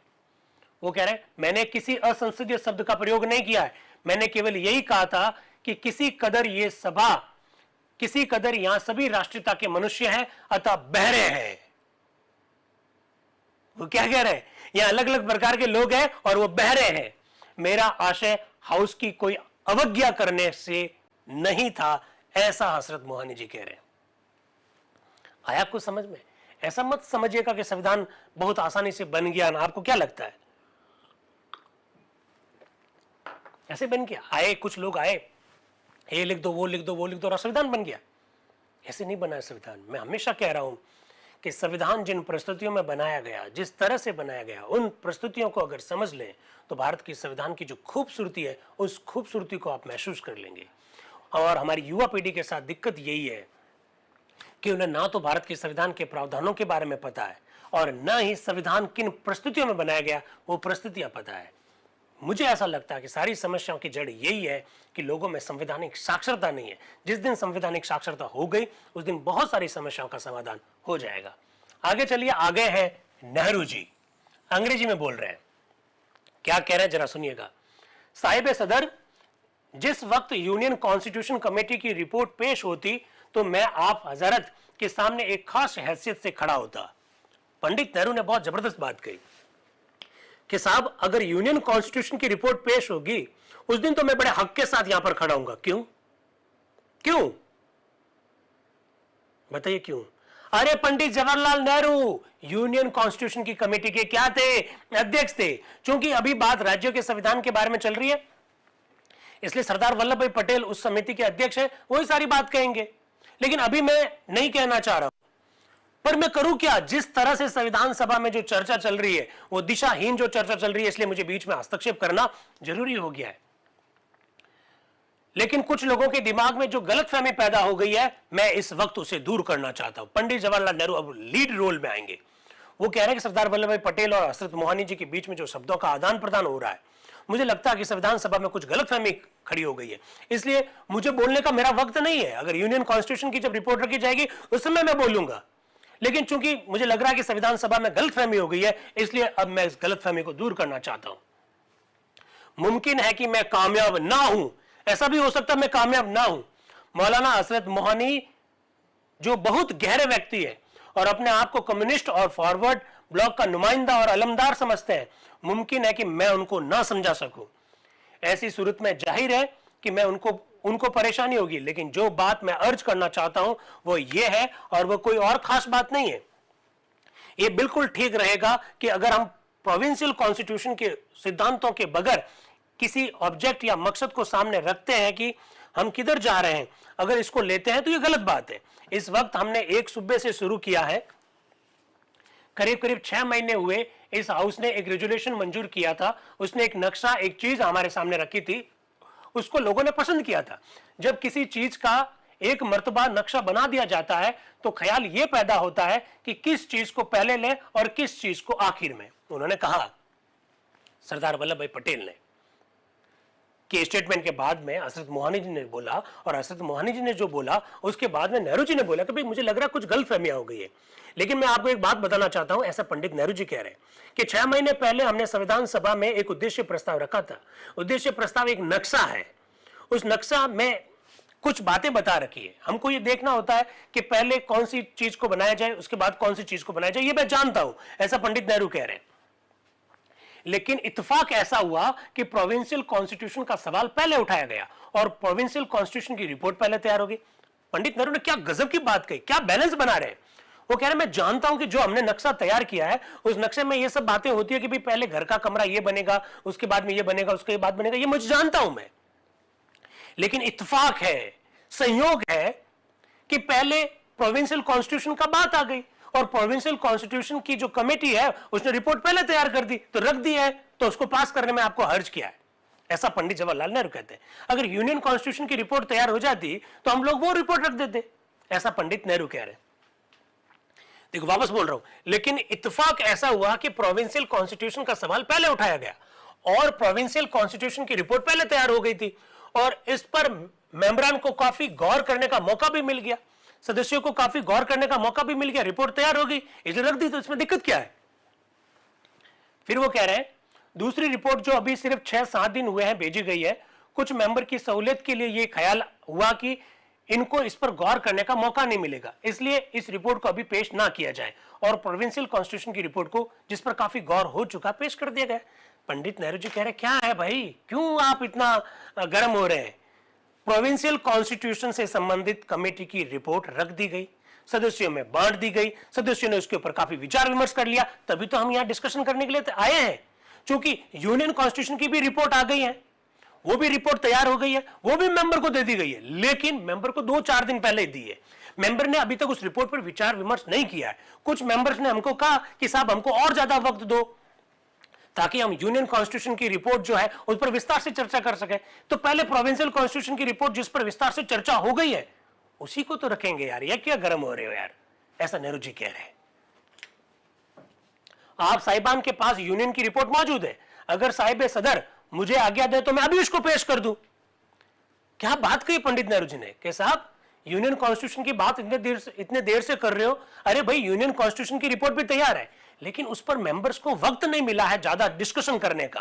पहले इनको अपने घर जाकर रिपोर्ट देखने दीजिए, विस्तार से चर्चा करेंगे, फिर लाकर संविधान सभा में रखेंगे। अगर जनाबे सदर यानी संविधान सभा के अध्यक्ष मुझे अभी कहे कि रिपोर्ट रखो, मैं तो अभी रख दूंगा। Union constitution, union constitution, union constitution लगा रखा है यार, मजाक है यार। ये पंडित नेहरू जी कह रहे हैं, समझ में आ रहा है, मतलब रिपोर्ट हमारी भी तैयार है, लेकिन मैं चाहता हूं कि संविधान सभा के सारे मेंबर्स उस पर क्या कर ले, विस्तार से चर्चा कर ले। कैसा लग रहा है, आनंद आ रहा है। चलिए आगे बढ़ते हैं। फिर वो पंडित नेहरू जी कह रहे हैं कि आपको किस शब्द से प्रॉब्लम है। एक शब्द से प्रॉब्लम है, एक लफ्ज यानी एक शब्द गवर्नर का है, मौलाना साहब इसको सुनकर भड़क गए हैं। वो कह रहे पंडित नेहरू जी अब आ रहे हैं बचाव में। वो कह रहे भैया आपको एक शब्द से प्रॉब्लम है ना, वो शब्द है गवर्नर, और इसको सुनकर मौलाना साहब क्या है, भड़क गए हैं। ये बात सही है कि गवर्नर का शब्द पहले से चला आ रहा है और हम लोग इसको अच्छा नहीं समझते। पंडित नेहरू भी कह रहे हैं हम जानते हैं कि गवर्नर का शब्द काफी समय से चल रहा है, अंग्रेजों के समय से चल रहा है, और हम भी इसको अच्छा नहीं मानते। लेकिन यहां पर शब्द का कोई सवाल ही नहीं है। हम नहीं कह सकते कि हमारा संविधान अंग्रेजी में होगा या किस जबान में होगा। जहां तक गवर्नर शब्द का मतलब है, आप जानते हैं कि अमेरिका में भी गवर्नर है और उनके क्या क्या अधिकार है और वो क्या क्या कर सकते हैं। इसलिए मैं अर्ज करूंगा कि जो हमारे सिद्धांत है और जो हमारे मकसद है उसमें कोई गड़बड़ी नहीं पड़ती। अरे साहब, मौलाना साहब क्यों नाराज हो रहे हो? गवर्नर शब्द को लेकर दिक्कत मत करिएगा, किसी भी प्रकार की कोई प्रॉब्लम नहीं है। मैं जानता हूं कि गवर्नर शब्द हमको अच्छा नहीं लगता है, लेकिन ये शब्द ही तो है। और अमेरिका में भी तो गवर्नर है। अमेरिका में जो गवर्नर है वहां पर उसके क्या क्या अधिकार है, क्या क्या कर्तव्य है, उसको भी देख लीजिए। हमारे संविधान में कौन सा शब्द जोड़ा जा रहा है इससे कोई फर्क नहीं पड़ता। हम अपने सिद्धांतों में किसी भी प्रकार का कोई समझौता नहीं करेंगे, ऐसा पंडित जवाहरलाल नेहरू यहां पर कहना चाह रहे हैं। अगर आप सब लोगों की और सरदार पटेल की राय है तो मैं यूनियन कॉन्स्टिट्यूशन पेश करने के लिए अभी से तैयार हूं। लो, कर लो बात। नेहरू जी ने कहा कि भाई अब ठीक है, अगर आप इतनी सारी बातें कर रहे हैं तो मैं यूनियन कॉन्स्टिट्यूशन को भी पेश कर देता हूं। हजरत मोहानी जी क्या कह रहे हैं? यही तो कह रहे हैं कि यूनियन कॉन्स्टिट्यूशन पेश नहीं किया, उससे पहले आपने राज्य का कॉन्स्टिट्यूशन कैसे पेश कर दिया? यही तो कह रहे थे मोहानी जी। तो नेहरू जी अपनी बात रखेंगे क्योंकि वो यूनियन कॉन्स्टिट्यूशन से संबंधित समिति के क्या थे? अध्यक्ष थे। और उनका देखो भाई, मेरा तो यूनियन कॉन्स्टिट्यूशन तैयार है और अगर मुझे आप सदस्य अलाउ करते हैं और जो सरदार पटेल अलाउ करते हैं और अगर मुझे जनाब सदर यानी अध्यक्ष आप अलाउ करते हैं तो मैं तो यूनियन कॉन्स्टिट्यूशन की रिपोर्ट अभी भी रख सकता हूं। क्या गजब की बात कही है। समझ में आ रहा है आपको? देखिए, आज की इस चर्चा के बाद मुझे यह तो मालूम पड़ गया कि आप इस बात को कभी भी नहीं भूलेंगे कि राज्यों के संविधान के संदर्भ में समिति के अध्यक्ष सरदार वल्लभ भाई पटेल थे और केंद्र के संविधान के संदर्भ में समिति के अध्यक्ष कौन थे? पंडित जवाहरलाल नेहरू। ये डिस्कशन करने का यही मतलब है कि सारी जो समितियां हैं हमारे टिप्स पर आ जाएगी, जैसे कि झंडा उप समिति। झंडा समिति नहीं थी, झंडा एडॉक कमेटी थी जिसके अध्यक्ष डॉक्टर राजेंद्र प्रसाद थे। और उप समिति होने का मतलब है अध्यक्ष अपने स्तर पर संविधान सभा को बिना पूछे कैसे भी किसी विषय की जांच करने के लिए कमेटी का गठन कर सकते थे। और समितियां कौन सी थी? जिनके कुछ सदस्य होते थे, जिनके नियम कायदे होते थे, बैठ के कब होगी, कौन कौन से काम होंगे, कोरम क्या होगा, कैसे संशोधन होगा, इस बारे में संविधान सभा में चर्चा की जाती थी। उनको हम लोग क्या कहते थे? समितियां। हरवन राम जी, उप समिति, बिल्कुल, वेरी नाइस, बहुत बढ़िया। अब मोहम्मद ताहिर साहब जो कि बिहार से हैं, मुस्लिम हैं, वो बोलने जा रहे हैं। वो क्या कह रहे हैं? अध्यक्ष महोदय, मैं मौलाना हजरत मोहानी द्वारा पेश किए गए संशोधन का समर्थन करने के लिए उठा हूं और वह इसलिए क्योंकि वह तर्कपूर्ण है। अब मोहम्मद ताहिर साहब कह रहे हैं कि मैं भी हजरत मोहानी जी का समर्थन करता हूं। और क्यों करता हूं? क्योंकि मुझे लगता है कि इन्होंने बात लॉजिकल कही है, उन्होंने बात तर्कपूर्ण कही है। अर्थात यह कि जो पूरे के लिए सच है वह एक हिस्से के लिए भी सच है। श्रीमान, अभी तक हमें यह मालूम नहीं है कि भारतीय संघ के लिए यह सभा किस प्रकार का विधान बनाने जा रही है। मोहम्मद ताहिर साहब कह रहे हैं कि साहब हमको तो अभी पता ही नहीं है कि केंद्र सरकार के लिए जो संविधान बनाया जा रहा है, केंद्र सरकार के लिए जो प्रावधान किए जा रहे हैं वो उसमें क्या क्या होगा, ये हमको पता ही नहीं है और हम पहले राज्य का संविधान बना रहे हैं। इसलिए साहब हजरत मोहानी जी ने जो बात कही है मैं उसका समर्थन करता हूं, ऐसा मोहम्मद ताहिर साहब कह रहे हैं अपनी बात को रखते हुए। वो आगे कह रहे हैं, यह सभा किस प्रकार का विधान बनाने का निश्चय करेगी? निसंदेह प्रांत भारत के भाग है और जब तक हमें भारतीय संघ का विधान मालूम ना हो जाए, जब तक हमें भारतीय संघ का विधान ना मालूम हो जाए, प्रांतीय विधान के सिद्धांतों पर विचार करना उचित नहीं होगा। दम है बात में। अभी श्रीमान पंडित नेहरू ने कहा कि भारतीय संघ का विधान अभी तैयार है और हर एक सदस्य के पास उसकी एक कॉपी भी है, लेकिन श्रीमान मैं कहूंगा कि उसकी कॉपी सदस्यों के पास होना एक बात है और इस सभा द्वारा निर्णय किया जाना दूसरी बात है। वाह वाह ताहिर साहब, क्या बात कही है। ताहिर साहब कह रहे हैं कि अभी नेहरू जी कह रहे थे कि यूनियन कॉन्स्टिट्यूशन की भी रिपोर्ट तैयार है और यूनियन कॉन्स्टिट्यूशन की जो रिपोर्ट तैयार है उसकी एक कॉपी भी हमने मेंबर को दे दी है। ताहिर साहब कह रहे हैं कॉपी होना अलग बात है और संविधान सभा में उस पर विचार होना अलग बात है। क्या बात है, क्या बात है। इसके अलावा पंडित नेहरू ने अभी कहा कि वे भारतीय संघ विधान के सिद्धांतों को सभा के सम्मुख रखने के लिए भी तैयार है और यह भी कि प्रांतीय विधान के सिद्धांतों को सभा के सम्मुख पहले संयोगवश ही रखा गया। इससे यह भी प्रकट होता है कि वे भी यह समझते हैं कि भारतीय संघ के विधान पर पहला विचार होना चाहिए। वाह, ताहिर साहब कह रहे हैं कि पंडित नेहरू जी ने अभी क्या कहा कि संघ का संविधान भी तैयार है, लेकिन संयोगवश प्रांतों का संविधान रख दिया गया। इसका सीधा सा मतलब है पंडित नेहरू भी इस बात को लेकर कह रहे हैं कि साहब पहले केंद्र का संविधान रखा जाना चाहिए, ऐसा ताहिर साहब कह रहे हैं। फिर वो कह रहे हैं, श्रीमान दूसरी बात में यह कहना चाहता हूं, हमें अल्पसंख्यकों की कमेटी की रिपोर्ट के बारे में कुछ मालूम ही नहीं है, लेकिन इन कमेटियों की सिफारिशें संविधान में शामिल की जाएगी। जब तक ये रिपोर्ट ना मिल जाए प्रांतीय विधानों पर विचार करना उचित नहीं है। वाह, ताहिर साहब कह रहे हैं अभी तक अल्पसंख्यकों से संबंधित रिपोर्ट भी, कमेटी की रिपोर्ट भी नहीं आई है और आप प्रांतों के संविधान को पास कर रहे हो, बिल्कुल गलत बात है। ऐसा कौन कह रहे हैं? ताहिर साहब। अब आ रहे हैं बालकृष्ण शर्मा जी, जो कि संयुक्त प्रांत से हैं और अंग्रेजी में बोल रहे हैं, स्टार लगा हुआ है। वो क्या कह रहे हैं? अध्यक्ष महोदय, मैं मौलाना हसरत मोहानी द्वारा पेश किए गए संशोधन का विरोध करने के लिए उठ खड़ा हुआ हूं। जब एक क्षण पूर्व वे खुदाई फौजदार का अभिनय करने का प्रयत्न कर रहे थे तो मुझे उनकी एक प्रख्यात उक्ति स्मरण हो आई थी। वे कहते हैं कि वे या तो साम्यवादी है या फिर संप्रदायवादी है। वो कह रहे हैं, कौन? बालकृष्ण शर्मा जी, कि यार ये जो हजरत मोहानी जी ने जो संशोधन रखा, मैं इसका विरोध करने के लिए खड़ा हुआ। और मुझे ये समझ में नहीं आ रहा कि हजरत मोहानी जी साम्यवादी है या कम्युनल है। ऐसा वो कह रहे हैं, वो कम्युनिस्ट है या कम्युनल है। तो कुछ मेंबर कह रहे हैं वे दोनों है। क्या कह रहे हैं? कुछ माननीय सदस्य कह रहे हैं वे दोनों है, वो कम्युनल भी है और कम्युनिस्ट भी है। अब बालकृष्ण शर्मा जी आगे बोल रहे हैं, अब वे साम्यवादी और संप्रदायवादी दोनों हो गए हैं और इस प्रकार से उन्होंने कार्ल मार्क्स और ईसा मसीह दोनों को मिला दिया है। ऐसा बालकृष्ण शर्मा जी कह रहे हैं। मौलाना एक अत्यंत महान पुरुष है, उनमें उद्देश्य के प्रति निष्ठा और ईमानदारी है और इसलिए हम सभी उन्हें हमेशा आदर की दृष्टि से देखते हैं। लेकिन मैंने हमेशा यह देखा है कि वे ऐसे आदमियों में से हैं जो हमेशा मिलजुल कर काम करने से इनकार करते हैं। वे बराबर अपनी खिचड़ी अलग पकाते रहते हैं। मुस्लिम लीग में भी, जिसके वे कुछ समय पहले सदस्य थे, मुस्लिम लीग में भी जिसमें वे बहुत आगा पीछा करके शामिल हुए, यद्यपि वे हाईकमांड में भी शामिल थे, तो भी उन्होंने अपना एक अलग व्यक्तित्व बनाए रखा। वो बालकृष्ण शर्मा जी हजरत मोहानी जी के बारे में कह रहे हैं कि वो महान व्यक्ति है, हम उनका बहुत आदर करते हैं, लेकिन उनकी एक आदत है कि वो अपनी एक खिचड़ी जो है अलग पकाते रहते हैं। ऐसा बालकृष्ण शर्मा जी हजरत मोहानी जी के बारे में बात करते हुए कह रहे हैं। ठीक है। इसके बाद में नजरुद्दीन अहमद, ये पश्चिम बंगाल से हैं, ये क्या कह रहे हैं?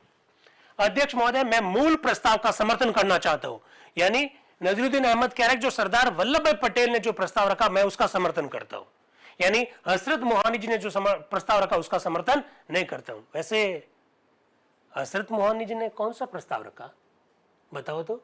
उदय सिंह जी मीणा साहब, पिंटू बिश्नोई जी, राजेश कुमार मीणा जी, बाबूलाल मीणा जी, ओम प्रकाश यादव जी, कुंवर कविराज जी चारण, देवेंद्र प्रसाद जी, बग्गाराम जी, भागीरथ राम जी, दुष्यंत सिंह जी चौहान साहब, दिनेश पूरा नाम नहीं, संगीता जी चौधरी, बग्गाराम जी, टी में चाय पी रहे हैं आप, ये ठीक बात है। तो ये हजरत मोहानी जी ने प्रस्ताव कौन सा रखा आपको मालूम तो है? अनिल मीणा जी, मालूम तो है चर्चा किस पे चल रही है? चर्चा चल रही है इस बात की, सरदार वल्लभ भाई पटेल कह रहे हैं मैं रिपोर्ट रखना चाहता हूं राज्यों के संविधान के बारे में। हजरत मोहानी जी कह रहे हैं नो, ये चर्चा नहीं करेंगे, पहले संघ का संविधान रख लो। ये बात है, मुद्दा ये है।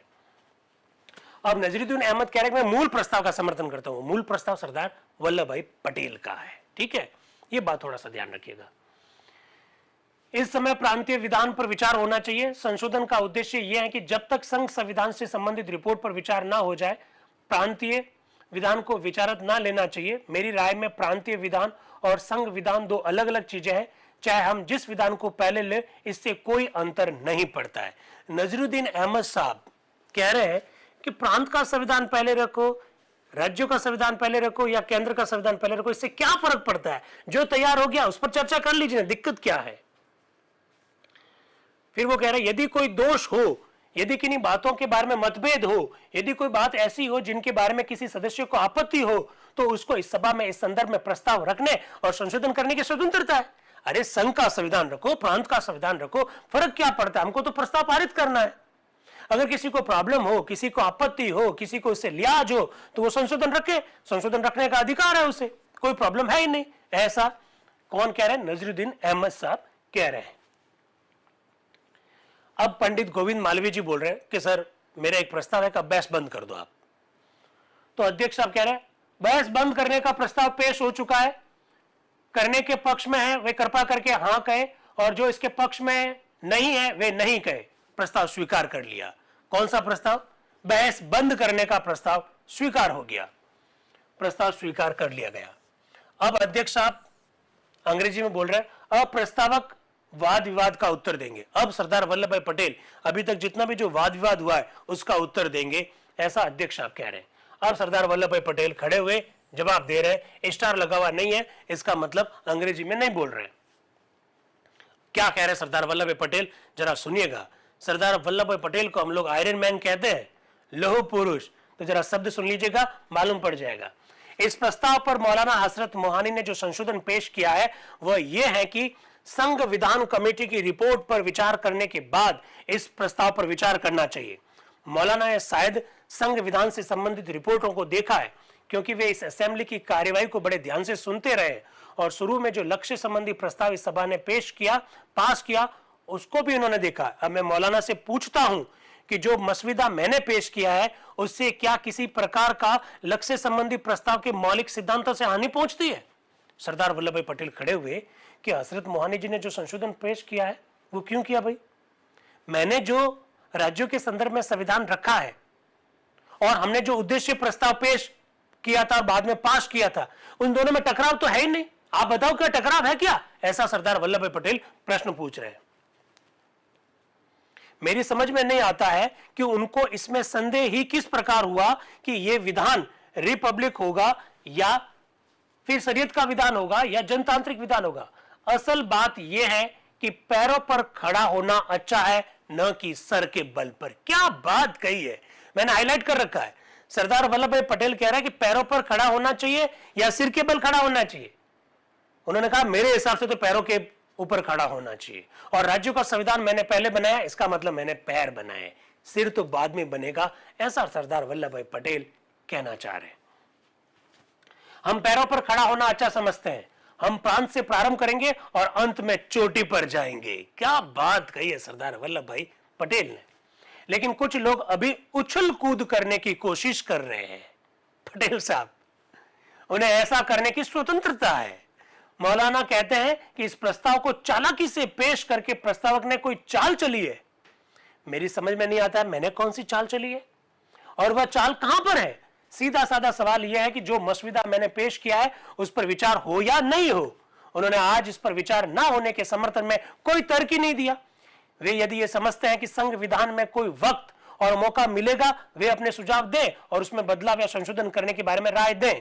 इस प्रस्ताव में कोई भी ऐसी बात नहीं है जिससे कि शक पैदा होता है, ऐसा सरदार वल्लभ भाई पटेल कह रहे हैं। आप भाई शक क्यों कर रहे हैं मेरे ऊपर?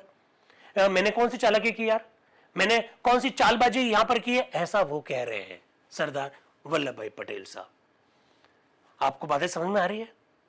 यही तो संविधान की खूबसूरती है, यही संविधान सभा की खूबसूरती है। तर्क, तर्क के ऊपर काउंटर तर्क, यही तो मजा है संविधान सभा को समझने का। क्या हो गया? हाँ, सर के बल पे खड़ा हो गया। इसके बाद में अब अध्यक्ष आप प्रस्ताव रख रहे हैं, भैया बोलो क्या करें? सरदार वल्लभ भाई पटेल ने जो प्रस्ताव रखा उसको पारित करें या फिर हजरत मोहानी जी ने जो प्रस्ताव रखा वो पारित करें? तो अध्यक्ष ने प्रस्ताव यह रखा, कौन सा? हजरत मोहानी जी का। हजरत मोहानी जी ने क्या प्रस्ताव रखा, ध्यान से सुन लेना। यह संविधान सभा अनुकरणीय प्रांतीय संविधान के सिद्धांतों से संबंधित रिपोर्ट पर विचार करना आरंभ करती है, जिसे इस सभा के 20 अप्रैल सन 1947 के प्रस्ताव द्वारा नियुक्त कमेटी ने पेश किया है। इसमें एक संशोधन पेश किया गया है और वह यह है कि प्रांतीय संविधान के सिद्धांतों से संबंधित रिपोर्ट पर तब तक विचार ना हो जब तक कि संघ के संविधान के सिद्धांतों से संबंधित रिपोर्ट पर विचार ना हो जाए। अध्यक्ष आप संविधान सभा के सामने हजरत मोहानी जी के इस संशोधन को रख रहे हैं और कह रहे हैं बोलो भाई क्या करना है। मैं संशोधन को मतदान के लिए रखता हूं और मतदान में वो संशोधन खारिज हो गया। लिखा हुआ है संशोधन अस्वीकार किया गया। अध्यक्ष आप कह रहे हैं संशोधन अस्वीकार किया गया। अब मैं मूल प्रस्ताव को मतदान के लिए सभा के सामने रखता हूं। और मूल प्रस्ताव क्या है? मूल प्रस्ताव सुन लीजिए जो सरदार पटेल का है। क्या है? यह संविधान सभा अनुकरणीय प्रांतीय संविधान से संबंधित रिपोर्ट पर विचार आरंभ करती है जिसे इस सभा के 30 अप्रैल सन 1947 के प्रस्ताव द्वारा नियुक्त कमेटी ने पेश किया। बोलो भाई क्या करे? तो सरदार पटेल का ये जो प्रस्ताव है वो स्वीकार कर लिया गया। अब प्रस्ताव स्वीकार हो गया। अब प्रांतीय संविधान में क्या क्या प्रावधान किए जाएंगे इसके एक एक अनुच्छेद पर चर्चा प्रारंभ होगी। तो फिर आप कहेंगे इतनी देर तक क्या हुआ? इतनी देर तो यह हुआ कि चर्चा करें कि नहीं करें। इतनी देर तक हमने इस बात पर चर्चा करी कि चर्चा करें कि नहीं करें। अब चर्चा करेंगे एक एक पॉइंट पर। जरा देखिएगा, अध्यक्ष आप बोल रहे हैं अब हम रिपोर्ट के एक एक खंड पर विचार करेंगे। सरदार वल्लभ भाई पटेल एक एक खंड रखेंगे। एक एक जो प्रावधान किया जाएगा राज्य के बारे में उसके बारे में कौन बात रखेंगे? सरदार पटेल। क्यों रखेंगे सरदार पटेल? बताओ, सरदार वल्लभ भाई पटेल क्यों रखेंगे? क्योंकि सरदार वल्लभ भाई पटेल उस कमेटी के अध्यक्ष है जिसने प्रांतों के संविधान को क्या किया? तैयार किया। सरदार वल्लभ भाई पटेल का पहला अनुच्छेद आ रहा है राज्यों के संदर्भ में। गवर्नर, हर एक प्रांत के लिए एक गवर्नर होगा जो कि वयस्क मतगणना के आधार पर प्रत्यक्ष लोगों द्वारा चुना जाएगा। सुन लीजिए, हर राज्य में एक गवर्नर होगा जिसका चुनाव वयस्क मताधिकार के आधार पर लोगों द्वारा प्रत्यक्ष रूप से किया जाएगा। इनिशियल स्टेज में प्रावधान ऐसा आ रहा है, गवर्नर का चुनाव होगा वयस्क मताधिकार के आधार पर होगा, लोगों द्वारा प्रत्यक्ष रूप से गवर्नर चुना जाएगा। ऐसा प्रस्ताव रखा गया। पहला अनुच्छेद यह आ रहा है। फिर सरदार वल्लभ भाई पटेल कह रहे हैं कि इस संदर्भ में दो बातें मैं बताना चाहता हूं। क्या? पहली बात तो यह है कि हर प्रांत के लिए एक गवर्नर होगा और यह एक महत्वपूर्ण सिद्धांत है। दूसरा महत्वपूर्ण सिद्धांत यह है कि वयस्क मताधिकार के आधार पर चुना जाएगा। यह अब क्लियरिफिकेशन दे रहे हैं सरदार वल्लभ भाई पटेल। अब गवर्नर के सीमित ही अधिकार है तो हम ऐसा चुनाव क्यों करें जिसमें इतनी कठिनाइयों का सामना करना पड़ेगा। अब देखिए, अब सुनिए, सरदार वल्लभ भाई पटेल कह रहे हैं भाई जब हमने गवर्नर को जनता के द्वारा चुना हुआ बना रहे हैं तो फिर गवर्नर को सीमित अधिकार कैसे हो सकते हैं? जब चुना हुआ गवर्नर होगा तो उसके पास अधिकार भी क्या होंगे? बहुत ज्यादा होंगे। अब सरदार वल्लभ भाई पटेल क्या कह रहे हैं कि देखिए, प्रश्न यह है कि जब हम गवर्नर को चुनकर भेज रहे हैं तो फिर उसको सीमित अधिकार कैसे दे सकते हैं? और जब सीमित अधिकार दे रहे हैं तो फिर गवर्नर का चुनाव करवाए क्यों? फिर गवर्नर का चुनाव नहीं होना चाहिए, ऐसा सरदार वल्लभ भाई पटेल कह रहे हैं। प्रांतों में वयस्क मतगणना के आधार पर चुनाव करवाना एक बहुत ही कठिन काम है, परंतु लोकप्रिय गवर्नर के पद की महानता को ध्यान में रखकर यह आवश्यक समझा गया है। इसलिए स्वाभाविक है कि सारे प्रांत की वयस्क मतगणना के आधार पर चुने हुए किसी भी गवर्नर का मंत्रिमंडल पर तथा सारे प्रांत पर बहुत प्रभाव रहेगा। उसके व उसके पद की प्रतिष्ठा की दृष्टि से यह आवश्यक है कि उसे देश के सभी वर्गों के लोगों का समर्थन प्राप्त हो। इस प्रकार इस प्रस्ताव में दो सिद्धांत निहित है। एक, हर प्रांत में गवर्नर होगा और दूसरा, गवर्नर का चुनाव जनता के द्वारा किया जाएगा। आया कुछ समझ में? और देखिए, ये बात पे मैं बहुत जोर दे रहा हूं क्योंकि आप लोग जानते हैं हमारे यहां पर गवर्नर का चुनाव नहीं होता है। तो गवर्नर का जब चुनाव नहीं होगा तो फिर गवर्नर के पास पावर क्यों होंगे? इसलिए गवर्नर के पास पावर भी नहीं होते हैं। सरदार पटेल ने लॉजिक दे दिया कि एक पहले तो बात बताइए, हर प्रांत में गवर्नर होगा कहां होगा, और जनता द्वारा चुना जाएगा कहां चुना जाएगा? जब जनता द्वारा चुना जाएगा बेटी के बाप, तो फिर उसको क्या पावर तो देना ही पड़ेगा, उसको पावर तो देना ही पड़ेगा। ऐसा कौन कह रहे हैं? सरदार वल्लभ भाई पटेल कह रहे हैं। क्यों ओम प्रकाश जी? बात समझ में आगे बढ़ते हैं। अब अध्यक्ष साहब कह रहे हैं इस खंड के संदर्भ में कई संशोधनों की सूचना मुझे मिली है और कई सारे जो संशोधन की जो सूचना मिली है वो संशोधन हमने मेंबर्स के बीच में घुमा भी दिए हैं। एक एक करके संशोधन रखेंगे। जितने में एक माननीय सदस्य जिसका नाम नहीं है, अंग्रेजी में बोलते हैं, क्या मुझे एक सवाल पूछने की आज्ञा है? सरदार वल्लभ भाई पटेल ने अपने भाषण में कहा है कि प्रांतीय विधान कमेटी और संघ के विधान कमेटी की एक संयुक्त बैठक हुई थी और उस कमेटी के परामर्श के अनुसार कुछ परिवर्तन करने हैं। क्या मैं ये जान सकता हूं इस खंड पर भी विचार हुआ या नहीं? वाह, क्या गजब की बात कही है यार। एक माननीय मेंबर जिनका नाम नहीं है, अंग्रेजी में बोल रहे हैं, वो कह रहे हैं कि साहब अभी सरदार वल्लभ भाई पटेल ने एक भाषण में कहा था कि भाई हम लोगों ने मतलब संघ की संविधान की कमेटी ने और राज्य की संविधान की कमेटी ने एक संयुक्त बैठक कही थी। तो माननीय सदस्य कह रहे हैं कि जो आप प्रावधान रख रहे हो उस प्रावधान पर भी संयुक्त बैठक में चर्चा हो गई या बिना चर्चा वाला है ये प्रावधान, पहले ये तो बता दो, ऐसा एक सदस्य पूछ रहे हैं। तो अध्यक्ष साहब कह रहे हैं भाई इस प्रश्न का आंसर तो प्रस्ताविक ही दे सकते हैं, मैं तो नहीं दूंगा। इतने में टी.ए. रामलिंगम चेटियार जो कि मद्रास से हैं, वो क्या कह रहे हैं, मैं चाहता हूं कि एक बात स्पष्ट कर दी जाए और वह यह है कि इस अनुकरणीय विधान को जो कि प्रांतों के लिए बनाया गया है, प्रांतों को क्या आवश्यक रूप से स्वीकार करना होगा या इसे प्रांत अपनी इच्छा के अनुसार परिवर्तन करके स्वीकार कर सकते हैं? वाह, क्या प्रश्न पूछा है। वो कह रहे हैं साहब आपने जो ये संविधान तैयार किया है राज्यों वाला, या क्या ये सभी राज्यों को ये स्वीकार करना होगा या राज्य अपनी इच्छा अनुसार इसमें संशोधन कर सकते हैं? ये बात पूछ रहे हैं रामलिंगम। तो अध्यक्ष साहब क्या करें, इन सब प्रश्नों का उत्तर यदि प्रस्तावक देना चाहे तो वही देंगे, मैं क्यों दूंगा भाई? कौन देंगे? जो प्रस्तावक है। प्रस्तावक कौन है? सरदार वल्लभ भाई पटेल।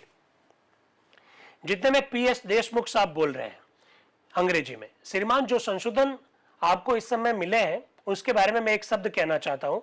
मैं ये बताना चाहता हूं कि यद्यपि हमसे ये कहा गया था कि हम संशोधन को जल्दी भेज दें, अब सुन लीजिए संविधान सभा में किस तरह से काम होता है। वो कह रहे हैं साहब ये जो आप संशोधन को अब रखवा रहे हो, ये संशोधन आपको कब दिए गए?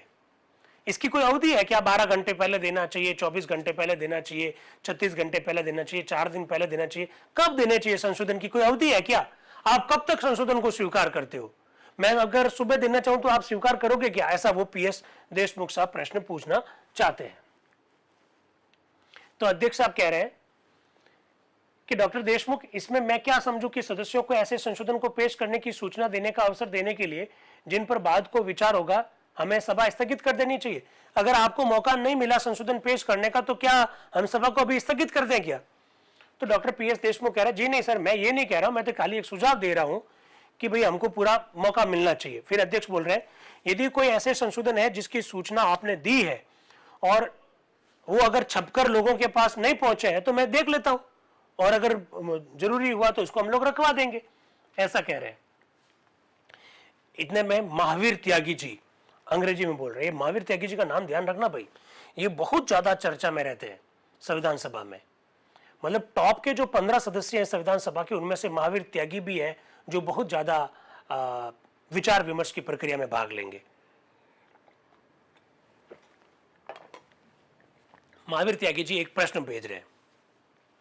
वो कह रहे हैं श्रीमान मुझे एक व्यवस्था संबंधी आपत्ति करनी है, मुझे ऑर्डर ऑफ बिजनेस से रिलेटेड एक प्रॉब्लम है। अध्यक्ष कह रहे हैं अरे यार इसमें व्यवस्था संबंधी आपत्ति कहां से पैदा हो गई? तो महावीर त्यागी जी कह रहे हैं मैं आपसे नियमों की व्याख्या के संदर्भ में एक प्रश्न पूछना चाहता हूं। श्रीमान एक नियम ऐसा है कि जिस दिन प्रस्ताव पेश हो उससे एक दिन पहले संशोधनों की सूचना मिल जानी चाहिए। मैं जानना चाहता हूं कि प्रस्ताव का अर्थ सारी रिपोर्ट से है या हर एक खंड को एक प्रस्ताव समझना चाहिए। क्या अच्छी बात कही है कि भाई पूरी रिपोर्ट को आप एक प्रस्ताव मानते हो या उस रिपोर्ट में एक एक जो प्रावधान कर रखा है उसको आप एक प्रस्ताव मानते हो। तो एक दिन का जो टाइम पीरियड दे रखा है वो कैसे काउंट होगा, ये मेरा एक सवाल है। वो महावीर त्यागी जी ऐसा प्रश्न पूछना चाह रहे हैं। तो अध्यक्ष साहब नियम बता देते हैं। भाई नियम ये है कि जब तक सभापति इजाजत नहीं दे किसी प्रस्ताव पर संशोधन की सूचना असेंबली में प्रस्ताव पेश होने के कम से कम पूरे एक दिन पहले मिल जानी चाहिए, ऐसा डॉक्टर राजेंद्र प्रसाद जवाब देते हुए कह रहे हैं। ठीक है, अब क्या हुआ? यस, अब पोकर साहब आ रहे हैं। साहब पोकर साहब, बहादुर नाम है इनका, ये मद्रास से हैं और ये मुस्लिम है। पोकर साहब का नाम पहले सुना आपने? कल ही तो मैंने बताया था। किस लिए बताया था? पोकर साहब कहते हैं साहब मुझे तो अंग्रेजी समझ में आती, दूसरी कोई भाषा समझ में आती नहीं है। अब क्या कहेंगे? शायद मुझे लगता है पोकर साहब अभी भी यही बात कहेंगे। जरा देखिएगा, हाईलाइट कर रखा है। कल मैंने प्रार्थना की थी कि भाषणों का अनुवाद अंग्रेजी में कराने का प्रबंध किया जाए। मैं आपकी मैं आपको उसकी याद दिलाना चाहता हूं, क्योंकि बहुत से सदस्य अंग्रेजी के अलावा दूसरी भाषाओं के भाषणों को समझते ही नहीं है। इसलिए श्रीमान, क्योंकि मौलाना उर्दू में बोलने जा रहे हैं, मैं प्रार्थना करता हूं कि उनके बहुमूल्य भाषण का अंग्रेजी में अनुवाद हमें देने का प्रबंध किया जाए। हर्ष ध्वनि, इसका मतलब संविधान सभा के कई सारे मेंबर्स ने बहुत खुशी व्यक्त की जब पोकर साहब ने यह बात कही। इससे यह निष्कर्ष निकलता है साथियों कि संविधान सभा में बहुत सारे मेंबर्स ऐसे थे जो अंग्रेजी भाषा को ही समझते थे। संविधान सभा के बहुत सारे ऐसे मेंबर्स थे जो चाहते थे कि संविधान सभा में जो बातचीत है वो अंग्रेजी में की जाए। पोकर साहब ये कह रहे हैं कि भाई अंग्रेजी में ना करो तो कम से कम हमें अनुवाद तो अंग्रेजी में दो ताकि हम लोग समझ सके, ऐसा पोकर साहब कह रहे हैं। इसी बीच मौलाना हजरत मोहानी जी अंग्रेजी में बोल रहे हैं, पहले अंग्रेजी में नहीं बोले थे। श्रीमान, मैं खंड 1 में अपना संशोधन पेश करता हूं। मेरा ख्याल है कि विदेशी भाषा में अपने विचार प्रकट करने में मुझे कठिनाई होगी, लेकिन अपने मद्रास के एक मित्र का ध्यान रखते हुए मैं उस भाषा में विचार प्रकट करने का यथाशक्ति प्रयत्न करूंगा। मैं प्रस्ताव करता हूं कि गवर्नर शब्द की जगह प्रेसिडेंट शब्द लिखा जाए। वाह वाह, हजरत मोहानी जी ने प्रस्ताव रखा है कि हर राज्य में एक गवर्नर होगा, उसकी जगह गवर्नर शब्द को हटा दिया जाए, उसकी जगह लिख दो एक प्रेसिडेंट होगा। कौन रख रहे हैं? हजरत मोहानी साहब। वो कह रहे हैं इससे मेरा मतलब यह है कि संविधान निर्माण करने वाले प्रांतों के हम सभी सदस्यों को यह अधिकार प्राप्त है कि हम हर एक प्रांत के लिए एक रिपब्लिक की मांग करें।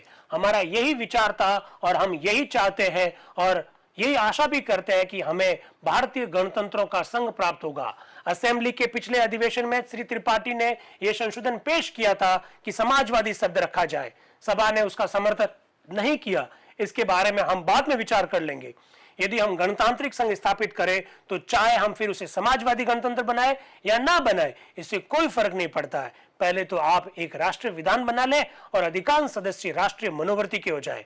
लेकिन मुझे विश्वास है कि अब दुनिया समाजवादी होना चाहती है और हम में से हर व्यक्ति अब समाजवादी हो रहा है और मेरे विचार से हम जल्दी ही एक सुसंगठित वामपंथी दल बना सकेंगे और यदि देर हुई तो अगले चुनाव तक हम सारे संगठन पर अधिकार जमा लेंगे। यदि आप इस समय प्रत्येक प्रांत में गणतांत्रिक शासन स्थापित करने के लिए सहमत हो तो मुझे इसकी परवाह नहीं है कि आप उसे समाजवादी बनाए या ना बनाए, लेकिन आप गवर्नर ना बनाए, उसकी जगह पर आप क्या लिख दें? प्रेसिडेंट लिख दें। ऐसा हजरत मोहानी जी कह रहे हैं। मैं कहता हूं कि एक प्रेसिडेंट होना चाहिए। यदि आप प्रेसिडेंट शब्द को स्वीकार कर लेते हैं तो इसका अर्थ है कि आप हर प्रांत में गणतंत्र स्थापित करने के पक्ष में हैं। यदि आप प्रेसिडेंट शब्द को अस्वीकार करते हैं तो इसका मतलब है कि आप निश्चय ही प्रांतों में केवल स्वशासन हो, आप प्रांतों को केवल स्वशासन दे रहे हैं और कुछ नहीं दे रहे। वाह, वो कह रहे हैं कि आप प्रांतों को खाली सेल्फ गवर्नमेंट देने का एक झुंझुना पकड़ा रहे हैं, आप स्वशासन स्थापित करना नहीं चाहते हैं। ऐसा वो हजरत मोहानी साहब अपना संशोधन रखते हुए कह रहे हैं। फिर वो दूसरा संशोधन और रख रहे हैं। क्या रख रहे हैं? राज्य संघ में सम्मिलित किसी रियासत के शासक का शासन प्रबंध संबंधी अधिकार उस रियासत में संघ विषय के संदर्भ में प्रयोग में रहेगा जब तक कि संघ के अधिकारी अन्य व्यवस्था नहीं करे। फिर वो कह रहे हैं इस संबंध में प्रांतों की स्थिति कुछ भिन्न है। संघ विषय के संदर्भ में उनके शासन संबंधी कोई अधिकार नहीं है सिवाय उन अधिकारों के जो राज्य संघ के कानून द्वारा उनको दिए गए। जिस दौर की हम लोग बात कर रहे हैं उस दौर में अभी भारत का भविष्य तय नहीं हो पाया है कि रियासतों को कितने अधिकार दिए जाएंगे। भारत का जो भविष्य का संविधान बनेगा, क्या उसमें जो ब्रिटिश प्रांत जो थे उन ब्रिटिश प्रांतों की जैसी जो व्यवस्था थी वैसे ही रियासतों में भी व्यवस्था होगी? क्या रियासत और प्रांत मिला दिए जाएंगे? क्या रियासत और प्रांतों की व्यवस्था समान रूप से होगी या अलग अलग सिस्टम होगा? इस संदर्भ में किसी भी प्रकार की तस्वीर उस समय क्लियर नहीं है जिस दौर की हम लोग बात कर रहे हैं। इसी युग की ओर इशारा कर रहे हैं हजरत मोहानी साहब। देखिए, संविधान निर्माण में बहुत सारी कठिनाई आई थी। इनिशियल स्टेज में यह माना जा रहा था कि जो ब्रिटिश प्रांत जो रहे हैं उनमें शायद शासन व्यवस्था का स्वरूप अलग होगा और जो देशी रियासतों वाला जो भारत है उसमें शायद शासन व्यवस्था का स्वरूप अलग होगा। इनिशियल स्टेज में ये माना गया था। ये हम 15 जुलाई 1947 की बात कर रहे हैं। 26 जनवरी 1950 को जो संविधान लागू हुआ वो उसका नितांत अलग रूप है। ये बात भी आपको मालूम होनी चाहिए।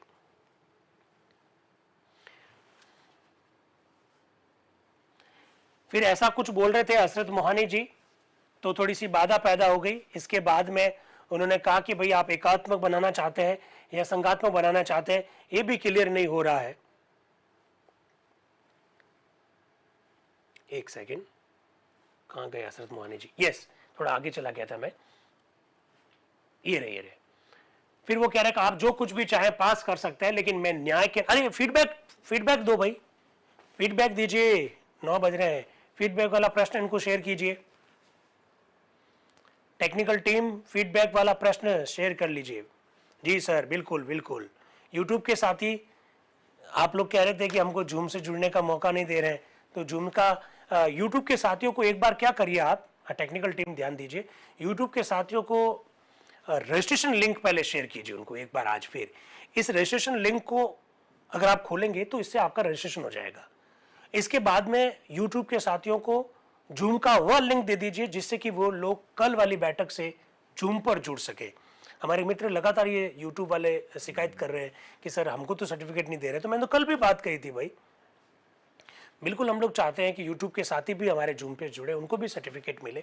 जब आप इतना जब ले रहे हैं तो बिल्कुल हम चाहते हैं। इनको फीडबैक दीजिए, फीडबैक का लिंक दीजिए, बिल्कुल दीजिए।